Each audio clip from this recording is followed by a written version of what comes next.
ಹೇಳ್ರಿ.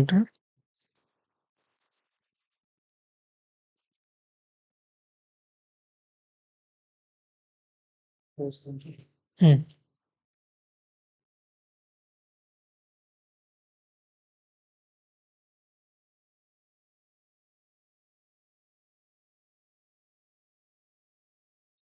ಆನ್ಲೈನ್ ಅವ್ರಿಗೆ ಧ್ವನಿ ಕೇಳ್ತಾ ಇದೆ ನೋಡಿ.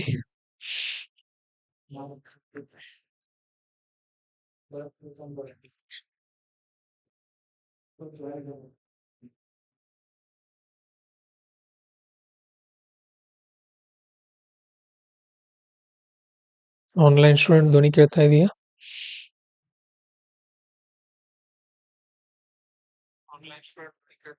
ಎಸ್. ಓಕೆ, ತಗೊಂಡ್ಬರ್ರಿ ನೋಡೋಣ ಮಂತ್ಲಿ ಮ್ಯಾಗಝಿನ್. ಹೇಗ್ ಓದಿದಿರಿ? ಬಸವರಾಜ್ ತಗೊಂಬರ್ರಿ.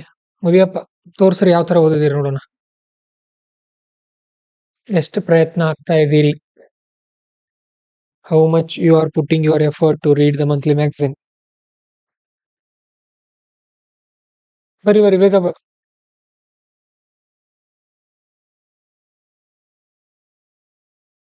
ಬಸವರಾಜ್ ನಿಮ್ದ್ರಿ ತಂದಿಲ್ಲ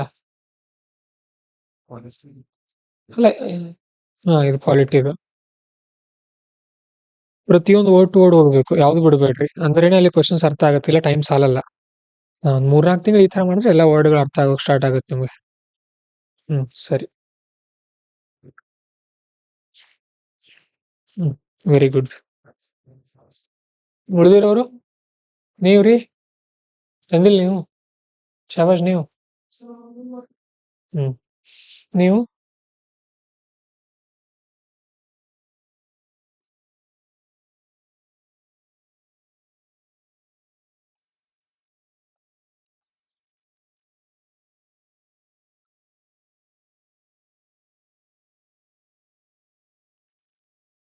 ಓಕೆ.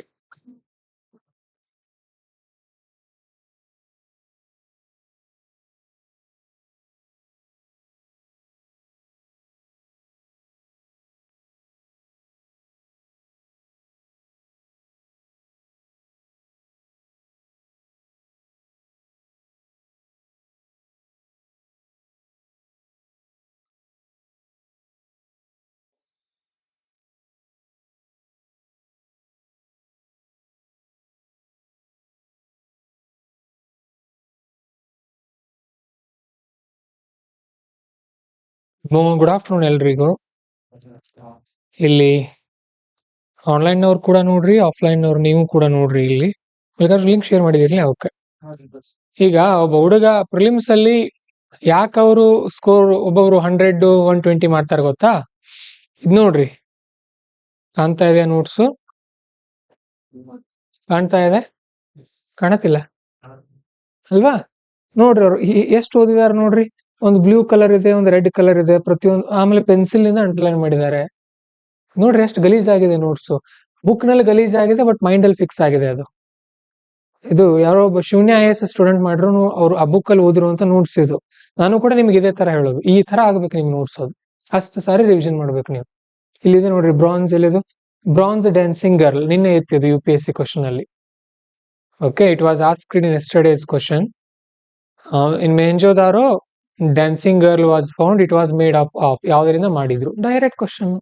ಈ ತರ ನೀವು ಓದ್ತೀರಾ, ನಿಮ್ ನೋಟ್ಸ್ ಈ ತರ ಯಾವಾಗ ಆಗುತ್ತೆ ನೋಡ್ರಿ, ಅವತ್ ನೀವು ರ್ಯಾಂಕ್ ಬರ್ತೀರಿ.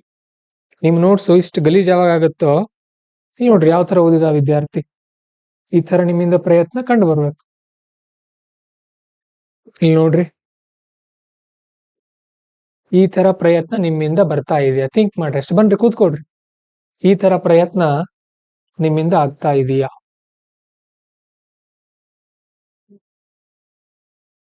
ನೋಡ್ರಿ ಎಫರ್ಟ್ ನೋಡ್ರಿ ಎಷ್ಟು ಮಾಡಿರ್ತಾರ ಅವ್ರು. ಎಷ್ಟು ಸಾರಿ ಓದಿರ್ಬೇಕು, ಅದನ್ನ ಎಷ್ಟು ಸಾರಿ ರಿವಿಷನ್ ಮಾಡಿರ್ಬೇಕು.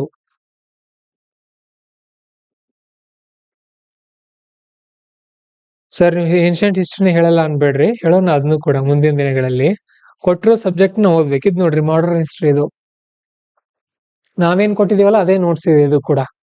ಇದು ಯಾವ್ದಂತ ಅಂದ್ರೆ ಸ್ಪೆಕ್ಟ್ರಮ್ ಇದೆ ಗೊತ್ತಾ? ಸ್ಪೆಕ್ಟ್ರಮ್ ಅಂತ ಬುಕ್ ಇದೆ, ಅದೇ ಶಾರ್ಟ್ ನೋಟ್ಸ್. ಇವರು ಕೂಡ ಅದನ್ನ ರೆಫರ್ ಮಾಡಿದ್ದಾರೆ, ನಾವು ಕೂಡ ಅದನ್ನ ರೆಫರ್ ಮಾಡಿದೀವಿ. ಅವ್ರ ಹುಡುಗರು ಈ ತರ ಓದ್ತಾರೆ, ನಮ್ಮ ಹುಡುಗರು ಅದನ್ನ ನೀಟಾಗಿ ಇಟ್ಕೊಳ್ತಾರೆ. ನೀಟಾಗಿ ಇಡಬಾರ್ದು ನೋಟ್ಸ್ ಅನ್ನ, ಪದೇ ಪದೇ ರಿವಿಷನ್ ಮಾಡಬೇಕು. ಒಂದು 10 ಬೇರೆ ಬೇರೆ ಪೆನ್ನು, ಹೈಲೈಟ್ರು ಎಲ್ಲ ಹಾಕಿ ಟ್ರೈ ಮಾಡಿದ್ರೆ ನಿಮ್ಗೆ ಒಂದು ಐಡಿಯಾ ಸಿಗುತ್ತೆ. ನೋಡ್ರಿ ಯಾವ ತರ ಇದೆ. This is how you should read. ಈ ತರ ಯಾವಾಗ ಓದ್ತೀರಿ, ನಿಮ್ ನೋಟ್ಸ್ ಯಾವಾಗ ಈ ತರ ಆಗುತ್ತೆ, ಆ ವರ್ಷ ನಿಮ್ಗೆ ಪಕ್ಕ ಕ್ಲಿಯರ್ ಆಗುತ್ತೆ. You will clear when your notes become like this. he used first he used a pencil. First pencil use ಮಾಡಿದಾನೆ ಈ ವಿದ್ಯಾರ್ಥಿ, next blue pen, and final reading he used red pen. ಅದಕ್ಕೆ ಅದು ಮಾರ್ಕ್ ಮಾಡುವಾಗ ಅಷ್ಟೇ, later he used minimum 10 ಸಾರಿ revision ಮಾಡಿರ್ತಾರೆ ಅವರು ಒಂದೊಂದು ನೋಟ್ಸ್, ಮಿನಿಮಮ್ 10 ಟೈಮ್ಸ್. ನೆನಪುಳಿದೇ ಉಳಿಯುತ್ತೆ. ಅದರಿಂದ ಏನಾಗುತ್ತೆ, it will help for improving your speed. Exam ನಲ್ಲಿ ಸ್ಪೀಡ್ ಇಂಪ್ರೂವ್ ಮಾಡ್ಕೊಳ್ಳೋಕೆ ಅನುಕೂಲ ಆಗುತ್ತೆ ನಿಮಗೆ. ಎಸ್ ಕೋಮಲ್ ಅವ್ರೆ, ಯಾವುದೇ ನೋಟ್ಸ್ ಇರಲಿ ನಿಮಗೆ, ಇಲ್ಲಿ ನಾನು ಒಂದು ವಿಡಿಯೋ ಮಾಡ್ತೀನಿ ಈಗ, ನಿನ್ನೆ ಬರೆದಿರುವಂತ ಎಕ್ಸಾಂಪಲ್ ಯಾವ ತರ ಎಕ್ಸಾಮ್ ಯಾವ ತರ ಇತ್ತು ನೋಡ್ರಿ. ಇದೆಲ್ಲ ನೋಡ್ರಿ, ಅವ್ರ ಹುಡುಗರು ಫೀಡ್ಬ್ಯಾಕ್ ಹೆಂಗ್ ಕಳಿಸ್ತಾರೆ. ಶೂನ್ಯ ಎಸ್ ಟೆಲಿಗ್ರಾಮ್ ಗ್ರೂಪ್ ಅಲ್ಲಿ ಬಂದಿರೋ ಫೀಡ್ಬ್ಯಾಕ್ ಗಳಿವು. ಯಾಕಂದ್ರೆ ಅಲ್ಲಿ ಅವ್ರ ಟೀಚರ್ಸ್ ಏನ್ ಹೇಳ್ತಾರಲ್ಲ ಅದನ್ನ ಸ್ಟೂಡೆಂಟ್ಗಳು ಫಾಲೋ ಮಾಡ್ತಾರೆ ನೀಟಾಗಿ. ಹಿಂದಿ ಇಂಗ್ಲಿಷ್ ವಿದ್ಯಾರ್ಥಿಗಳು ಯಾಕೆ ರ್ಯಾಂಕ್ ಬರ್ತಾ ಇದಾರೆ ಅಂತ ಅಂದ್ರೆ, they are following what teachers are telling. ನಮ್ಮಲ್ಲಿ ಅದಿನ್ನೂ ರೂಢಿ ಆಗಿಲ್ಲ. ಓಕೆ, ಆದ್ರೆ ಆಯ್ತು ಹೋದ್ರೆ ಹೋಯ್ತು ಅನ್ನೋಂತ ಮೆಂಟಾಲಿಟಿ ಬಹಳ ಇದೆ. ಆ ತರ ಇರಬೇಡ್ರಿ. 1-2 ವರ್ಷ ಸಿನ್ಸಿಯರ್ ಆಗಿ, ಮೊದಲ 1 ವರ್ಷ ಅಂತೂ ಫುಲ್ ಸೀರಿಯಸ್ ಆಗಿರ್ರಿ. ನಾವೇನ್ ಟೀಚ್ ಕೊಡ್ತೀವಿ ಅದೇ ಬರುತ್ತೆ. ಈಗ ನಿಮ್ಗೆ ಹೇಳ್ತಾ ಹೋಗ್ತೀನಿ ನಾನು ಇಲ್ಲಿ. ನಿನ್ನೆ ನಾನು ಎಕ್ಸಾಮ್ ಬರ್ದಿದ್ದು ಅದೇ ಕಾರಣಕ್ಕೆ. ನಾನು ಯಾಕೆ ಬರೀಬೇಕಾಗಿತ್ತು, ನಾನು ಯಾಕೆ ಧಾರವಾಡಕ್ಕೆ ಹೋಗಿ ಇಲ್ಲಿಂದ ಅಲ್ಲಿ ಹೋಗಿ ಆಮೇಲೆ ಏನದು ಎಕ್ಸಾಮ್ ಅಲ್ಲಿ ಕೂತ್ಕೊಂಡು ಬೆಳಗ್ಗೆ 2 ಗಂಟೆ ಮಧ್ಯಾಹ್ನ 2 ಗಂಟೆ ಬರೋದು, ನಿಮ್ಗೆ ಅದ್ರ ಮಾರ್ಕ್ಸ್ ಎಲ್ಲ ಹೇಳಿ ನೋಡಿದಿರಿ ಗ್ರೂಪ್ ಅಲ್ಲಿ. ಮಾರ್ಕ್ಸ್ ಕೂಡ ಶೇರ್ ಮಾಡಿದೀನಿ ನಾನು. ನನಗೇನು ಸಂಕೋಚ ಇಲ್ಲ, 0 ಬಂದ್ರು ಹಾಕ್ತೀನಿ ನಾನು. ಬಟ್ ಯಾಕೆ ಅಷ್ಟು ಬಂತು ಅಂತ ಅನಲೈಸಿಸ್ ಮಾಡುವಂತ ಸ್ಕಿಲ್ ಇರ್ಬೇಕು ನಮ್ಮ ಬಳಿ. ಮತ್ತೆ ನೀವು ಈ ವರ್ಷ if you write the exam this year, you get 0 marks or minus point, no problem. You have to check your score and you have to check where you lagged. ನಿಮ್ಮ score ಅನ್ನು ನೀವು ಚೆಕ್ ಮಾಡ್ಕೊಂಡು ಎಲ್ಲಿ ನಂದು mistake ಆಯ್ತು ಅಂತ ಕಂಡು ಹಿಡಿಬೇಕು ನೀವು. ನೆಕ್ಸ್ಟ್ ಇಯರ್ ಇಂಪ್ರೂವ್ ಆಗುತ್ತೆ ನಿಮ್ದು. ಇಲ್ಲ ನಾನು ಬರ್ದಿದ್ದು, ಕೆಲವೊಬ್ರು ಏನ್ ಮಾಡ್ತಾರೆ, ಅಸಂಪ್ಷನ್ ಮಾಡ್ತಾರೆ. ನಾನು ಒಂದು 70-80 ಕ್ವಶನ್ ಅಟೆಂಡ್ ಮಾಡಿದೀನಿ, ನನಗೊಂದು 70 ಮಾರ್ಕ್ಸ್ ಬರುತ್ತೆ. ಹೋದ ವರ್ಷ ಆಗಿದೆ ನಮ್ಮಲ್ಲಿನೇ. ಆನ್ಲೈನ್ ಸ್ಟೂಡೆಂಟ್ಸ್ ಕೆಲವೊಬ್ರು ಬರ್ದಿದ್ರು, ಅವರು ಹೇಳಿದ್ರು ಸರ್ ನಂದು ಅಷ್ಟ ಆಗ್ಬೋದು ಇಷ್ಟ ಆಗ್ಬೋದು, ರಿಸಲ್ಟ್ ಬಂದಿದೆ -5 -10. UPSC ಮೇಲೆನೆ ಭಾರ ಆಗಿದೆ ಇವ್ರದ್ದು ಪಾಪ. UPSC ಇವ್ರಿಗೆ ಮಾರ್ಕ್ಸ್ ಕೊಟ್ಟಿಲ್ಲ, ಇವರೇ UPSCಗೆ ಮಾರ್ಕ್ಸ್ ಭಾರ ಹಾಕಿ ಬಂದಿದ್ದಾರೆ ಅದ್ರ ಮೇಲೆ. ಹಾಗಾಗಿ ನಾವೇನ್ ಮಾಡಿದ್ವಿ, ಎಲಿಮಿನೇಷನ್ ಟೆಕ್ನಿಕ್ಸ್ ಕ್ಲಾಸ್ ಕೂಡ ಮಾಡಿದೀವಿ. ಸೊ ನಿನ್ನೆ ಬರ್ದಿರುವಂತಹ ಒಂದು ಎಕ್ಸಾಮ್ ಮೇಲೆ ನನಗಂತೂ ಕಾನ್ಫಿಡೆನ್ಸ್ ಬಂದಿದೆ, ನಾವು ಹೋಗ್ತಾ ಇರುವಂತ ದಾರಿ ಸರಿಯಾಗಿದೆ. ನಿಮ್ಮ ಕಡೆಯಿಂದ ಪ್ರಯತ್ನ ಬೇಕು ನೋಡ್ರಿ ಅಷ್ಟೇ. We need effort from your side. ಸರಿ, let's begin the class. So last week we covered which topics? ಏನ್ ಕವರ್ ಮಾಡಿದ್ವಿ? Quality and IR of March magazine cover ಮಾಡಿದ್ವಿ. Now we are continuing with economy. This is very interesting, ತುಂಬಾ interesting ಇರುತ್ತೆ economy, ಗೊತ್ತಿರ್ಲಿ. Very interesting. ಇಲ್ಲ, easy ಇದೆ ಅದು, very easy question. ನಾನು ಕರೆಕ್ಟ್ ಮಾಡಿದ್ದೀನಿ, ಎರಡು ಕರೆಕ್ಟ್ ಮಾಡಿದ್ದೀನಿ. ತುಂಬಾ ಈಸಿ ಕ್ವಶನ್. ಜಸ್ಟ್ ಒಂದು ಫಾರ್ಮುಲಾ ಇದೆ. ಪ್ರೈಮರಿ ಡೆಫಿಸಿಟ್ ಅಂದ್ರೆ ಏನು ಅಂತ ಒಂದು ಗೊತ್ತಿರಬೇಕು. Revenue deficit minus physical deficit ಏನೋ ಇದೆ, ಅದು ಅಷ್ಟು ಮಾಡಿದ್ರೆ ಸಿಕ್ಬಿಡುತ್ತೆ ಉತ್ತರ. ಹೇಳಿದ್ದೀನಿ ಕ್ಲಾಸ್ ಅಲ್ಲಿ, ಅದು ನಂಗೆ ನೆನಪಿದೆ. Then liquidity deficit. ಏನು ಲಿಕ್ವಿಡಿಟಿ ಅಂತ ಅಂದ್ರೆ, ವಾಟ್ ಈಸ್ ಲಿಕ್ವಿಡಿಟಿ? ಯಾರಿಗಾದ್ರೂ ಗೊತ್ತಿದೆಯಾ? ಕನ್ನಡದಲ್ಲಿ ದ್ರವ್ಯತೆ ಅಂತ ಕರಿತೀವಿ. ಇಟ್ ಈಸ್ ನಥಿಂಗ್ ಬಟ್ ಮನಿ, ಹಣ, ಕ್ಯಾಶ್. ಬರ್ಕೊಂಡ್ ಬಿಡ್ರಿ ಅಲ್ಲೇ ಬೇಕಾದ್ರೆ. ಓಕೆ, ಡೆಫಿಸಿಟ್ ಅಂದ್ರೆ ಕೊರತೆ, ಹಣದ ಕೊರತೆ ಎಷ್ಟಿದೆ ಅದರ ಬಗ್ಗೆ ಸುದ್ದಿ ಇದೆ. ನೋಡೋಣ ಏನಿದೆ ಅಂತ. Reserve Bank of India has conducted liquidity infusion operations to curb high liquidity deficit which has hits lowest level nearly 15 years. ನೋಡ್ರಿ, ಮತ್ತೆ ನಾವ್ ಯಾಕೆ ಈ ತರ ನಿಮ್ಗೆ ಲೈನ್ ಟು ಲೈನ್ ಓದಿ ಹೇಳ್ತಾ ಇದೀವಿ ಅಂತ ಅಂದ್ರೆ, ಎಕ್ಸಾಮ್ ನಲ್ಲಿ ನೀವು ಈ ತರ ಓದ್ಬೇಕು, ಅದನ್ನ ಅರ್ಥ ಮಾಡ್ಕೊಳ್ಬೇಕು, ಬೇಗ ಉತ್ತರ ಕೊಡ್ಬೇಕು ನೀವು. ಅದಕ್ಕೋಸ್ಕರ ಪ್ರಾಕ್ಟೀಸ್ ಮಾಡ್ಕೊಳ್ಬೇಕು. ಇಲ್ಲಿ ನಾನು ಈ ತರ ಓದಿ ಹೇಳಿದಾಗ ನೀವು ಮನೆಯಲ್ಲಿ ಹೋಗಿ ನಾನು ಬರೀ ಹೈಲೈಟ್ ಮಾಡಿದ್ದನ್ನ ಹೋಗಿ ಓದಬಾರದು. You should read full sentence and you should try to understand. ಈ ಪೂರ್ತಿ ಲೈನ್ ಅನ್ನ ಓದಿ ನೀವೇ ಅರ್ಥ ಮಾಡ್ಕೊಳಕ್ ಪ್ರಯತ್ನ ಪಡ್ಬೇಕು, ಅವಾಗ ನಿಮ್ದು ಇಂಪ್ರೂವ್ ಆಗುತ್ತೆ. ಓಕೆ, ಸರಿ. ಏನು ಹಾಗಾದ್ರೆ ಇದು? Reserve Bank of India has conducted liquidity infusion. Infusion ಅಂತ ಅಂದ್ರೆ ಹೇಳಿದೀನಿ, ಮುಗ್ದಿದೆ ನಿನ್ನೆ, ಹೋದ್ವಾರ ಇದು, ಇಲ್ಲ ಅಲ್ವಾ? It was not covered. Infusion fuse ಅಂದ್ರೆ ಏನು? ಇನ್ಫ್ಯೂಸ್ ಅಂದ್ರೆ ಫ್ಯೂಸ್ ನಲ್ಲಿ ಏನ್ ಮಾಡ್ತೀವಿ ನಾವು? ಎಲೆಕ್ಟ್ರಿಸಿಟಿ ಫ್ಯೂಸ್ ಇರುತ್ತಲ್ಲ, ಚುಚ್ತೀವಲ್ವಾ? ಸೊ ಇಲ್ಲೂ ಕೂಡ ನುಗ್ಸೋದು. ಏನ್ ನುಗ್ಗಿಸ್ತಾ ಇದಾರೆ ಅವರು? Liquidity. They are infusing the money to the market. ಮಾರುಕಟ್ಟೆಗೆ ಹಣವನ್ನ ತಳ್ಳುತ್ತಿದ್ದಾರೆ. ಯಾರು? RBI. ಓಕೆ, ಯಾಕೆ? ಆಪರೇಷನ್ ಟು ಕರ್ಬ್ ಅಂತ ಅಂದ್ರೆ ಕಡಿಮೆ ಮಾಡಲು. ಆ ಅರ್ಥ ನೀವು ಮನೇಲಿ ಹುಡ್ಕೊಂಡು ಬರಿಬೇಕು. ಹೈ ಲಿಕ್ವಿಡಿಟಿ ಡೆಫಿಸಿಟ್ ಮಾರ್ಕೆಟ್ ನಲ್ಲಿ ಏನಾಗಿದೆ, ಹಣದ ಕೊರತೆ ಆಗಿದೆ. ಸೊ ಅದರಿಂದ ಏನಾಗಿದೆ, ಹೆವಿ ಕೊರತೆ ಇದೆ. ಅದಕ್ಕೋಸ್ಕರ ಏನ್ ಮಾಡ್ತಾ ಇದಾರೆ RBI ನವರು ಹಣವನ್ನ ಮಾರುಕಟ್ಟೆಗೆ ಬಿಡುಗಡೆ ಮಾಡ್ತಾ ಇದ್ದಾರೆ. ಏನಿದ್ರ ಅರ್ಥ? ಸಿಂಪಲ್ ಆಗಿ ಹೇಳ್ಬೇಕು ಅಂತ ಅಂದ್ರೆ ನಿಮ್ಗೆ, so in market what happens, ಹಣ ಇರುತ್ತಲ್ಲ, when it comes to money it will be circular ಅಲ್ವಾ? ಒಬ್ರು ಕೊಡ್ತಾ ಇರ್ತೀವಿ, ಒಬ್ರು ತಗೊಳ್ತಾ ಇರ್ತಾರೆ, ಒಬ್ರು ಕೊಡ್ತಾ ಇರ್ತೀವಿ, ಒಬ್ರು ತಗೊಳ್ತಾ ಇರ್ತಾರೆ. ಇನ್ ಸಮ್ ಟೈಮ್ಸ್ ಏನಾಗುತ್ತೆ, ಮಾರುಕಟ್ಟೆನಲ್ಲಿ ಹಣ ಕಡಿಮೆ ಆಗುತ್ತೆ, ಜನರ ಬಳಿ ದುಡ್ಡು ಕಡಿಮೆ ಆಗುತ್ತೆ. Bank there will be less money in banks and less money with the people because more money will went to government. ಸರ್ಕಾರದ ಬಳಿ ದುಡ್ಡು ಹೋಗಿರುತ್ತೆ. ಸರ್ಕಾರದ ಬಳಿ ದುಡ್ಡು ಹೋಯ್ತು ಅಂದ್ರೆ ಜನರ ಬಳಿ ಏನಾಗುತ್ತೆ, ಕೊರತೆ ಆಗತ್ತೆ. ಓಕೆ, ಸೊ ಈಗ ಏನ್ ಮಾಡಬೇಕು, ಮಾರುಕಟ್ಟೆನಲ್ಲಿ ಒಂದು ಸ್ಥಿರತೆಯನ್ನು ತಗೊಂಡು ಬರೋದು. Maintaining the money supply is the responsibility of RBI. ಮಾರುಕಟ್ಟೆಯಲ್ಲಿ ಹಣದ ಒಂದು ಬ್ಯಾಲೆನ್ಸ್ ಅನ್ನ ಮೇಂಟೈನ್ ಮಾಡೋದು ಯಾರ ಜವಾಬ್ದಾರಿ? RBI ನ ಜವಾಬ್ದಾರಿ. ಸೊ ಅದಕ್ಕೋಸ್ಕರ ಅದೇನ್ ಮಾಡಿದೆ, ಹಣವನ್ನ ಇನ್ಫ್ಯೂಸ್ ಮಾಡಿದೆ. ಯಾವ ತರ ಇಂಜೆಕ್ಟ್ ಮಾಡುತ್ತದೆ? ಇನ್ಫ್ಯೂಸ್ ಅಂದ್ರೂ ಒಂದೇ, ಇಂಜೆಕ್ಟ್ ಅಂದ್ರೂ ಒಂದೇ. ಇಂಜೆಕ್ಷನ್ ಮಾಡ್ತಾರಲ್ವಾ, ಸೊ ಹಣ ಬಿಟ್ಟಿದೆ. ಅದು ಯಾವ ತರ?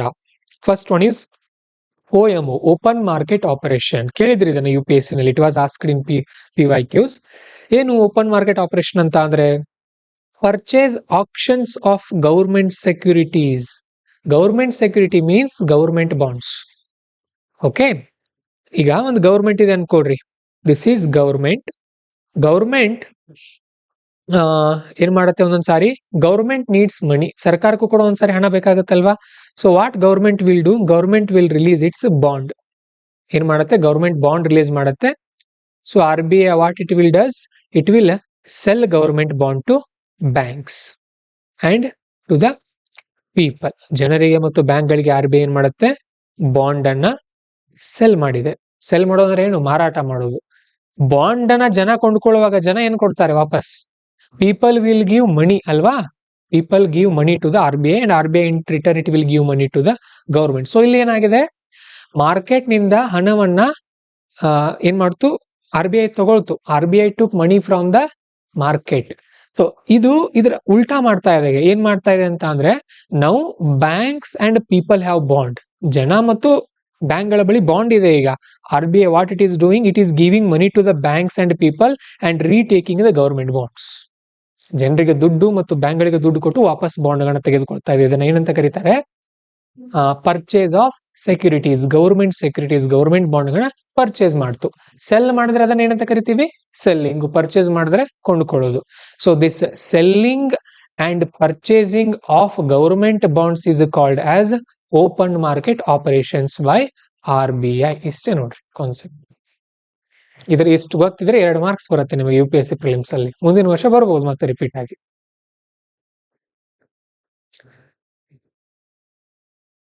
ಅದು ಅಮೌಂಟ್ ಕೊಟ್ಟಿದ್ದಾರೆ ಅವರು, no need to remember this amount. And USD or INR buy sell swap action of USD 10 billion for tenor of 36 months. The swap is the nature of simply buy or sell foreign exchange swap from the Reserve Bank side. Okay, ಏನ್ ಮಾಡ್ತಾರೆ, ಒಂದೊಂದ್ಸಾರಿ USD ಅಂತ ಅಂದ್ರೆ US dollar, American dollar ಅನ್ನ ಕೊಂಡುಕೊಳ್ಳೋದು, ಮಾರಾಟ ಮಾಡೋದು.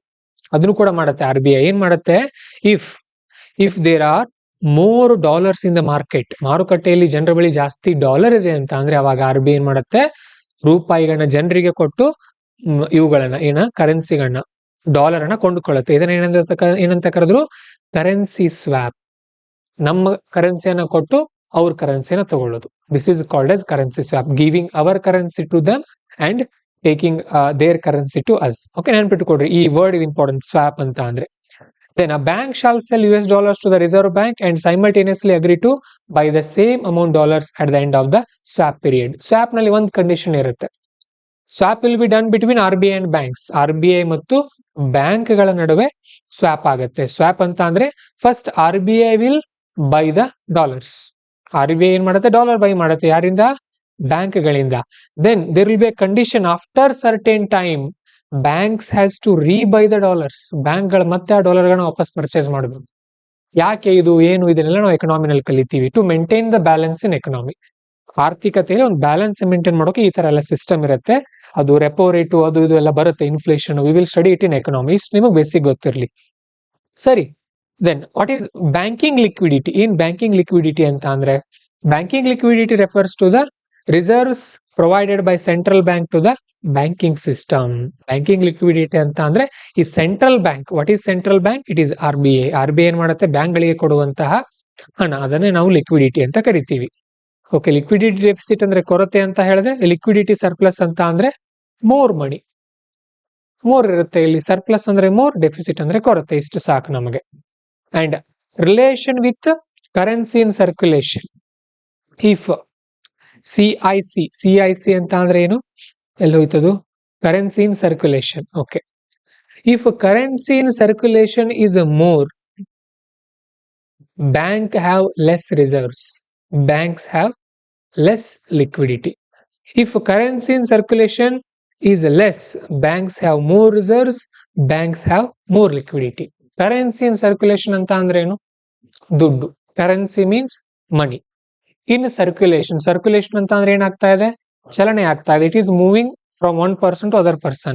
ಅದು ಜಾಸ್ತಿ one person to another person move ಆಗುವಾಗ, whether that money is in bank, bank ನಲ್ಲಿ ಇರುತ್ತಾ ಅದು? No. So that time the reserves in bank will be less. ಜನರ ಬ್ಯಾಂಕ್ ನಲ್ಲಿ ಕಡಿಮೆ ದುಡ್ಡು ಇರುತ್ತೆ. ಸೊ ಅದಕ್ಕೋಸ್ಕರ ಜನರ ಬಳಿನೇ ದುಡ್ಡಿದೆ, ಅದಕ್ಕೋಸ್ಕರ ಇಲ್ಲಿ ಲಿಕ್ವಿಡಿಟಿ ಅಂದ್ರೆ ಹಣಾನೇ. It is also less in bank. If currency in circulation CIC ಅದು ಜನರ ಬಳಿ ಕಡಿಮೆ ಇದೆ, it is less, then banks have more reserves of money and more banking liquidity. ಇಷ್ಟೇ ಸಿಂಪಲ್ ಆಗಿರೋದು. ಕೇಳ್ತಾರೆ ಇವುಗಳನ್ನೇ ಸ್ಟೇಟ್ಮೆಂಟ್ ಮಾಡಿ ನಿಮಗೆ.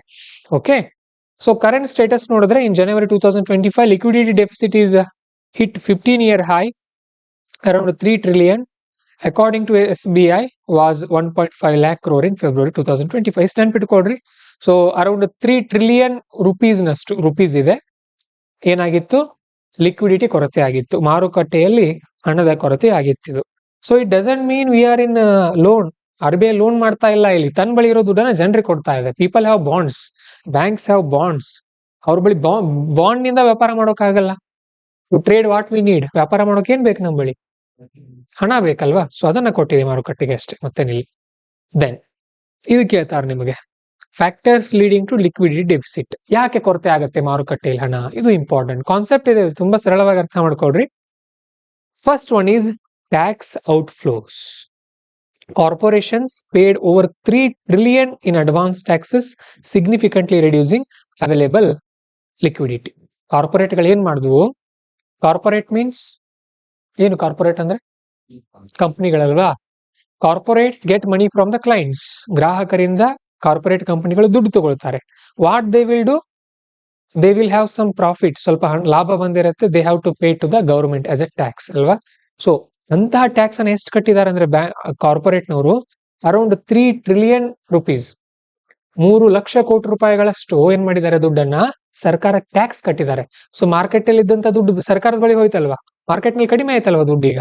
ಸೊ ಅದಕ್ಕೋಸ್ಕರ ಕೊರತೆ ಆಗಿದೆ. Then since these funds are transfer to the government's account, as government ಹೋಗಿದೆ ಅಲ್ವಾ, ಸೊ ಮಾರ್ಕೆಟ್ ನಲ್ಲಿ ಕಡಿಮೆ ಆಗಿದೆ. ಜನರ ಬಳಿ ಇರೋ ದುಡ್ಡು ಗವರ್ಮೆಂಟ್ ಹೋಗಿದೆ, ಆ ತರ. Then so just in time SNA Sparsh transition.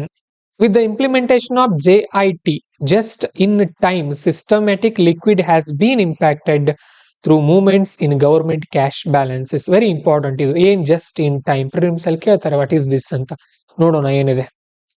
Transfer through SNA ಸ್ಪರ್ಶ results in a shorter intermediate halt of funds in banking system affecting the liquidity. Government ಏನ್ ಮಾಡಿದೆ ಇತ್ತೀಚೆಗೆ? ಇಟ್ ಬ್ರಾಟ್ SNA ಸ್ಪರ್ಶ JIT transition. Just in time transition ಅಂದ್ರೆ ಹಣ ಒಂದು bank ನಿಂದ government ಗೆ ಟ್ರಾನ್ಸ್ಫರ್ ಆಗೋದು. ಓಕೆ, ಏನಾಗ್ತಾ ಇದೆ? ಸಾರಿ, ಗವರ್ಮೆಂಟ್ಗಲ್ಲ, ಬ್ಯಾಂಕಿಂಗ್ ಸಿಸ್ಟಮ್ ನಡುವೆ ಒಂದು ಬ್ಯಾಂಕ್ ನಿಂದ ಮತ್ತೊಂದು ಬ್ಯಾಂಕ್ಗೆ ಹಣ ಟ್ರಾನ್ಸ್ಫರ್ ಆಗ್ಬೇಕಂದ್ರೆ, if money wants to go from one bank to another bank, there will be some time, ಒಂದು ಟೈಮ್ ಇರುತ್ತೆ. But recently what government did? Government brought this scheme. ಈ ಒಂದು ಹೊಸ ಒಂದು ಇನಿಷಿಯೇಟಿವ್ ಅಥವಾ ಸ್ಕೀಮ್ ಅನ್ನ ತಂದಿದೆ. ಅದಕ್ಕೋಸ್ಕರ ಏನಾಗ್ತಾ ಇದೆ?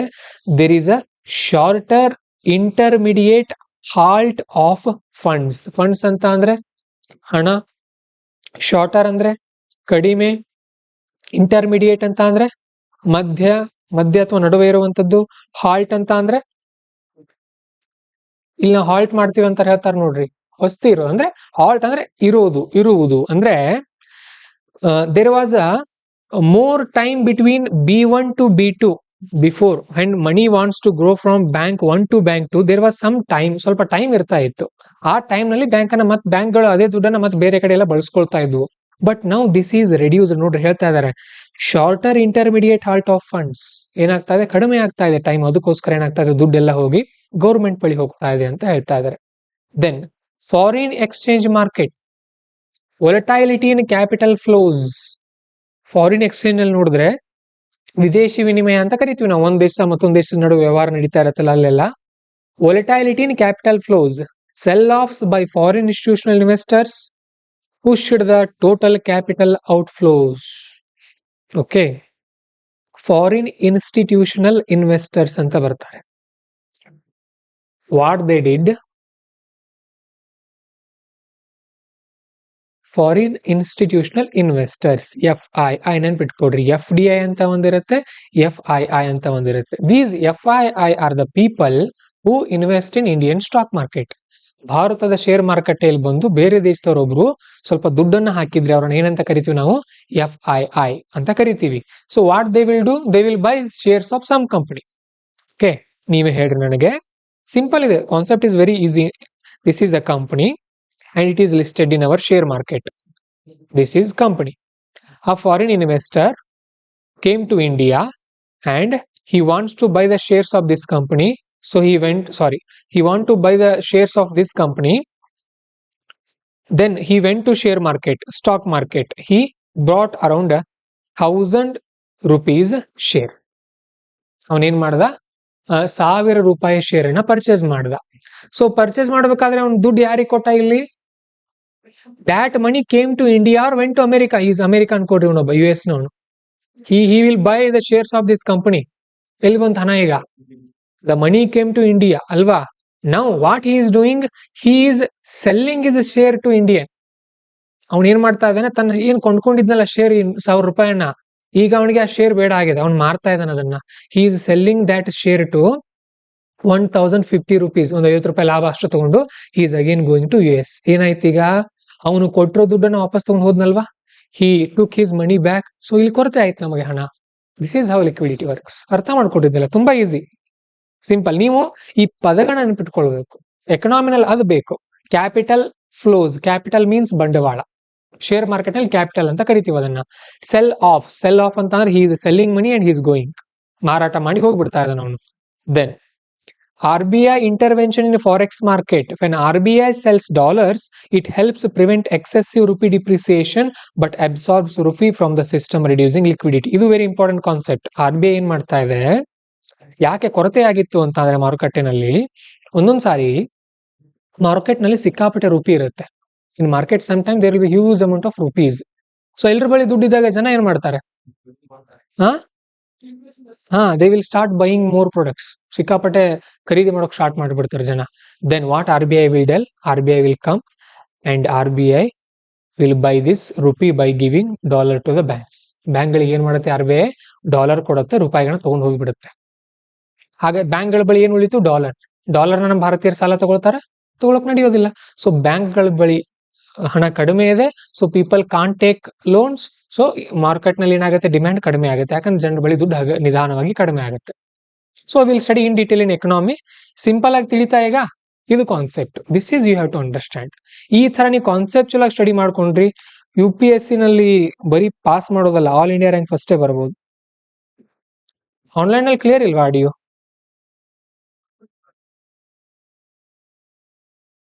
ಉಷಾ ಅವರೇ ಸರಿಯಾಗಿದೆ ನೋಡ್ರಿ, ನಂದು ಕೂಡ ಸೈಡ್ ಆನ್ ಇದೆ ಇಲ್ಲಿ ಮೊಬೈಲ್ ನಲ್ಲಿ.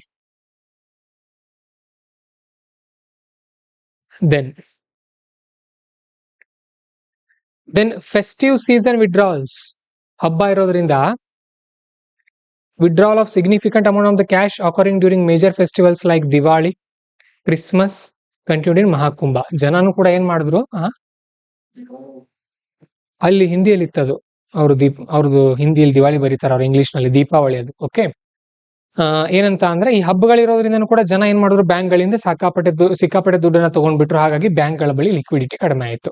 Okay, these are the some reasons. ಅರ್ಥ ಆಯ್ತಾ? ಸೊ ಇದನ್ನ ಆಮೇಲೆ ನೀವು ಶಾಶ್ವತ ನೆನ್ಪಿಟ್ಕೊಳ್ಬೇಕು ಇದನ್ನ. ನೀವು ಲಿಕ್ವಿಡಿಟಿ ಯಾಕೆ ಕಡಿಮೆ ಆಗುತ್ತೆ ಮಾರ್ಕೆಟ್ ನಲ್ಲಿ ಅಂದ ತಕ್ಷಣ ಇವು ಸಿಂಪಲ್ ಟರ್ಮ್ಸ್ ನಿಮಗೆ ಗೊತ್ತಿರಬೇಕು. ಪ್ರಿಲಿಮ್ಸ್ ಅಲ್ಲಿ ಕೂಡ ಇದನ್ನೇ ಕೊಡ್ತಾರೆ ಅವ್ರು ನಿಮ್ಗೆ. ಇವೇ ಸ್ಟೇಟ್ಮೆಂಟ್ ಕೊಟ್ಟು ನೀವು ಥಿಂಕ್ ಮಾಡ್ಬೇಕು. ಅವಾಗ ಎಕನಾಮಿ ಬೈ ಹಾರ್ಟ್ ಮಾಡೋದಲ್ಲ. You should not by heart the economy, you should think ಏನಾಗುತ್ತೆ.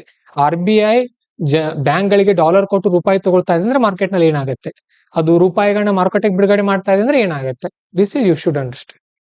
ಅರ್ಥ ಆಗ್ತಾ ಇದೆ? ತುಂಬಾ ಇಂಟ್ರೆಸ್ಟಿಂಗ್ ಎಕನಾಮಿ. ನಿನ್ನೆ ಕೂಡ ಬಂದಿದ್ವು ಕ್ವಶನ್ಗಳು. Very very very interesting and very easy questions from economy. ಒಂದು 17 ಕ್ವಶನ್ಸ್ ಬರುತ್ತೆ ಎಕನಾಮಿಯಿಂದ. ಎಷ್ಟು? 17 ಕ್ವಶನ್ಸ್ ನಿನ್ನೆ. ಆರಾಮಾಗಿ ಮಾಡ್ಬೋದು. ಅದರಲ್ಲಿ ಮಿನಿಮಮ್ 15 ಆದ್ರೂ ಸಾಲ್ವ್ ಮಾಡಬಹುದು. ಓಕೆ, ಹೇಳ್ತೀನಿ, ಎಲ್ಲ ಹೇಳ್ತೀನಿ ನಿಮಗೆ. ಸ್ವಲ್ಪ ಚೆನ್ನಾಗಿ ರಿವಿಷನ್ ಮಾಡ್ರಿ. ನಮಗೂ ಖುಷಿ ಆಗುತ್ತೆ ಚೆನ್ನಾಗಿ ರಿವಿಷನ್ ಮಾಡಿದ್ರೆ. ನೀವು ಚೆನ್ನಾಗಿ ಬರೀತೀರಿ, ಎಕ್ಸಾಮ್ ಬರ್ದ್ ಬಂದ್ಮೇಲೆ ರಿಪ್ಲೈ ಮಾಡ್ತೀರಿ ನಮಗೆ. ಇಲ್ಲ ಅಂದ್ರೆ ನಿನ್ನೆ ನೋಡ್ರಿ, ಒಂದ್ 3-4 ಜನ ಕೋಚಿಂಗ್ ತಗೊಂಡಿರೋರು 200-300 ಜನ, ರಿಪ್ಲೈ ಮಾಡಿರೋರು ಇನ್ನೂ 4-5 ಜನ. ಏನ್ ಮಾಡ್ಲಿಲ್ಲ ನಾನು? ಹಂಗ್ ಮಾಡಬಾರ್ದು. ರಿಪ್ಲೈ ಮಾಡ್ಬೇಕು ನಮಗೆ. ಅದು ನಿಮ್ದು ಎಷ್ಟೇ ಝೀರೋನೇ ಬರ್ಲಿ ಸರ್, ನನಗೆ ಈ ತರ ಆಯ್ತು, ಇನ್ನೂ ಏನ್ ಇಂಪ್ರೂವ್ಮೆಂಟ್ ಮಾಡ್ಕೊಳ್ಬೇಕಂತ ಕೇಳ್ಬೇಕು. ಸರಿ, ಇಂಪ್ಯಾಕ್ಟ್ ಆಫ್ ಲಿಕ್ವಿಡಿಟಿ ಡೆಫಿಸಿಟ್. ಇದರಿಂದ ಇಂಪ್ಯಾಕ್ಟ್ ಏನಾಗುತ್ತೆ, ಪರಿಣಾಮ ಏನಿದ್ರದು? Higher borrowing cost. ಮಾರ್ಕೆಟ್ ನಲ್ಲಿ ನೋಡ್ರಿ, low liquidity in banking system. ಬ್ಯಾಂಕ್ಗಳ ಬಳಿ ದುಡ್ಡು ಕಡಿಮೆ ಇದೆ ಅಂದ್ರೆ ಅವ್ರು ಏನ್ ಮಾಡ್ತಾರೆ, ಜಾಸ್ತಿ ಬಡ್ಡಿ ಕೊಡೋರಿಗೆ ಸಾಲ ಕೊಡೋಕೆ ಸ್ಟಾರ್ಟ್ ಮಾಡ್ತಾರೆ ಅಲ್ವಾ. ಎಲ್ರಿಗೂ ಸಿಕ್ಕವ್ರಿಗೆ ಸಾಲ ಕೊಡಲ್ಲ. Higher, so that is why the interest rate will increase in banks. ಅದೊಂದು problem. Delay in monetary policy transmission. ಏನಾಗುತ್ತೆ, negative impacts monetary policy rate transmission. Rate cuts cannot be effective until the surplus liquidity. ಈ RBI ಏನ್ ಕ್ರಮ ಕೈಗೊಳ್ಳುತ್ತಲ್ಲ ಅದು ಜನರನ್ನ ತಲುಪೋದು late ಆಗುತ್ತೆ. It will delay the monetary policy. Monetary policy ಅಂತಂದ್ರೆ ಹಣಕಾಸು ನೀತಿ. It is done by RBI. ಇದನ್ನು ಕೂಡ PYQ ನಲ್ಲಿ ಕೇಳಿದ್ರು. It was also asked in PYQ. Then credit availability. ಸಾಲದ ಕೊರತೆ ಉಂಟಾಗುತ್ತೆ ಬ್ಯಾಂಕ್ಗಳ ಬಳಿ. And profit squeeze for banks. ಬ್ಯಾಂಕ್ಗಳಿಗೆ ಪ್ರಾಫಿಟ್ ಕಮ್ಮಿ ಆಗುತ್ತಂತೆ. ಹೇಗೆ ಹೇಳ್ರಿ ನೋಡೋಣ. How banks, very good point. ನೋಡ್ರಿ, ಈಗ ಬ್ಯಾಂಕ್ಗಳ ಬಳಿ ಮೊದಲು 1000 ರೂಪಾಯಿ ಇರ್ತಾ ಇತ್ತು. They used to give 1000 rupee loan. Now they have only 500 rupee loan. ಇದರಿಂದ ಬಡ್ಡಿ ಎಷ್ಟು ಬರೋದು? ಕಡಿಮೆ ಆಗುತ್ತಲ್ಲ ಅವ್ರಿಗೆ ಬಡ್ಡಿ. Less fund is available, that's why. Then market volatility. Market ನಲ್ಲಿ ಕೂಡ ಏನಾಗುತ್ತೆ, ಅನ್ಸರ್ಟನಿಟಿ ಉಂಟಾಗುತ್ತೆ, ಅನಿಶ್ಚಿತತೆ. And it shakes the confidence of the market. ಈ ತರ ಎಲ್ಲ ಆಗ್ತಾ ಹೋದ್ರೆ ತೊಂದರೆ ಆಗುತ್ತೆ. Impacting stock prices. ಈ ಷೇರು ಮಾರುಕಟ್ಟೆ, ಸ್ಟಾಕ್ ಪ್ರೈಸ್ ಅಂದ್ರೆ ಷೇರು ಮಾರುಕಟ್ಟೆ, ಬರ್ಕೊಡ್ರಿ ಅದನ್ನ. ಸ್ಟಾಕ್ ಅಂತ ಎಲ್ಲಾದ್ರೂ ಇತ್ತಂದ್ರೆ ಶೇರ್ ಮಾರ್ಕೆಟ್ ನಲ್ಲೂ ಕೂಡ ಏರುಪೇರುಗಳು ನಮಗೆ ಕಂಡು ಬರುತ್ತೆ. So then what are the RBI tools to manage this? RBI ಇದನ್ನ ಕಂಟ್ರೋಲ್ ನಲ್ಲಿ ಇಡೋಕೆ ಏನೇನ್ ಮಾಡುತ್ತೆ? ಇವ್ ನೋಡ್ರಿ, ಇವ್ನ ಯಾರು ಚೆನ್ನಾಗಿ ನೆನ್ಪಿಟ್ಕೊಂಡ್ ಬಿಡ್ತೀರಿ, you can get 2 marks easily. ನಾನೇನ್ ಡೀಟೇಲ್ ಆಗಿ ಇದನ್ನ ಹೇಳಲ್ಲ. We will study it in economy. Liquidity adjustment facility ಅಂತ ಒಂದು ಬರುತ್ತೆ. ಆಮೇಲೆ ಓಪನ್ ಮಾರ್ಕೆಟ್ ಆಪರೇಷನ್ ಅಂತ ಈಗಾಗಲೇ ಹೇಳಿದೆ ನಾನು. What is open market operation? Simple ಆಗಿ ಹೇಳ್ರಿ ನೋಡೋಣ.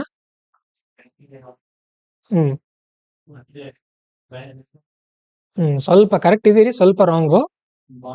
ಬಾಂಡ್ಗಳನ್ನ RBI ಗವರ್ಮೆಂಟ್ ಬಾಂಡ್ಗಳನ್ನ ಸೆಲ್ ಮಾಡೋದು ಮತ್ತೆ ಕೊಂಡುಕೊಳ್ಳೋದು, ಅದನ್ನ ಓಪನ್ ಮಾರ್ಕೆಟ್ ಆಪರೇಷನ್ ಅಂತ ಕರಿತೀವಿ. ಬರ್ಕೊಂಡ್ ಬಿಡ್ರಿ ಅಲ್ಲೇ, ಕನ್ನಡದಲ್ಲಿ ಏನಾಗಲ್ಲ. RBI government bond cell and by. ಇಷ್ಟೇ ಸಿಂಪಲ್ ಆಗಿ ನಿಮ್ಮ ಅರ್ಥದಲ್ಲಿ ಬರ್ಕೊಡ್ರಿ ನೀವು, ಅವಾಗ ನೆನಪುಳಿಯುತ್ತೆ. ದೆನ್ ಮಾರ್ಕೆಟ್ ಸ್ಟೆಬಿಲೈಸೇಷನ್ ಸ್ಕೀಮ್ಸ್ ಅಂತ ಬರುತ್ತೆ. ದೆನ್ CRR ಅಂತ ಬರುತ್ತೆ. ಸ್ಟ್ಯಾಚ್ಯುಟರಿ ಲಿಕ್ವಿಡಿಟಿ ರೇಷಿಯೋ SLR ಅಂತ ಬರುತ್ತೆ. ಫಾರೆಕ್ಸ್ ಸ್ವಾಪ್ಸ್ ಅಂತ ಬರುತ್ತೆ. In detail for to study this we need minimum 40 to 50 minutes. ಇವನ್ನೆಲ್ಲ ಸ್ಟಡಿ ಮಾಡೋಕೆ 40 ರಿಂದ 50 ನಿಮಿಷ ಬೇಕು. ಎಕನಾಮಿಕ್ ಕ್ಲಾಸ್ ಅಲ್ಲಿ ನಿಮ್ಗೆ ಹೇಳ್ಕೊಡ್ತೀನಿ ನಾನು ಇದನ್ನ. Don't worry now. Okay, then ಮತ್ತೆ ಹಾಗಾದ್ರೆ ಅಲ್ಲಿವರೆಗೂ ಏನ್ ಮಾಡ್ಬೇಕು ಸರ್? ಇದನ್ನ ಹಾಗೆ ಇಟ್ಕೊಂಡಿರ್ರಿ. ಎಕನಾಮಿ ಮುಗಿಯುತ್ತಲ್ಲ, ಮುಗಿದ ತಕ್ಷಣ ಇದನ್ನ ಓಪನ್ ಮಾಡ್ಕೊಂಡು ರಿವಿಷನ್ ಮಾಡ್ರಿ ಅವಾಗ.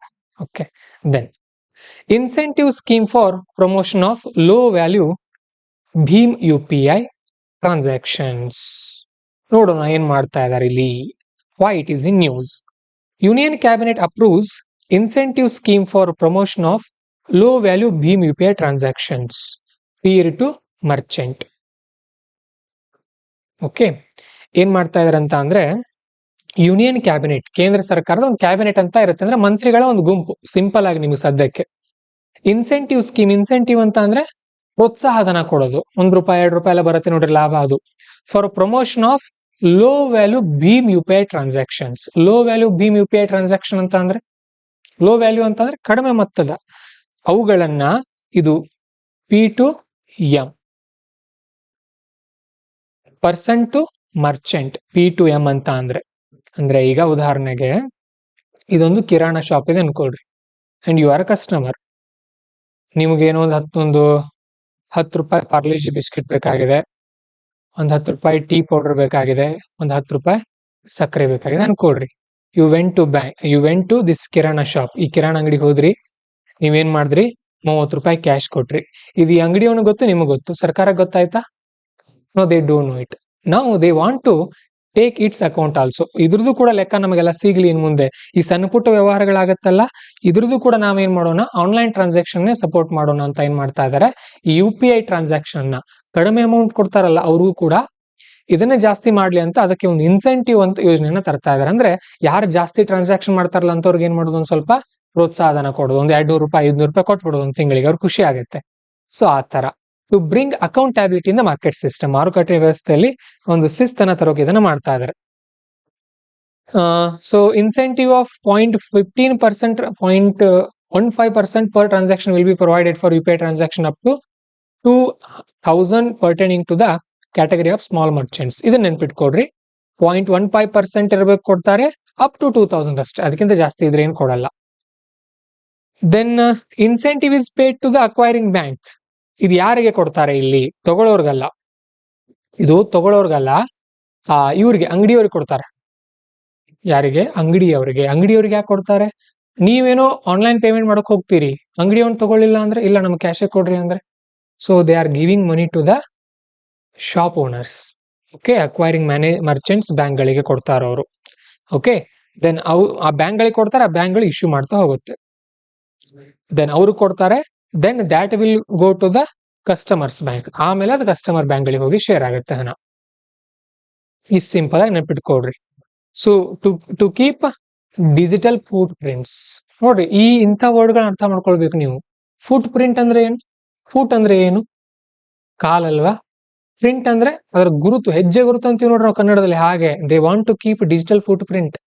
ನಿಮ್ಮ ಟ್ರಾನ್ಸಾಕ್ಷನ್ ನ ಅಬ್ಸರ್ವ್ ಮಾಡೋಕೆ ಅವ್ರು ಮಾಡ್ತಾ ಇದಾರೆ ಅದನ್ನ ಅಷ್ಟೇ, ಒಂದು ಗುರುತು ಇಡಲು ಅದಕ್ಕೂ.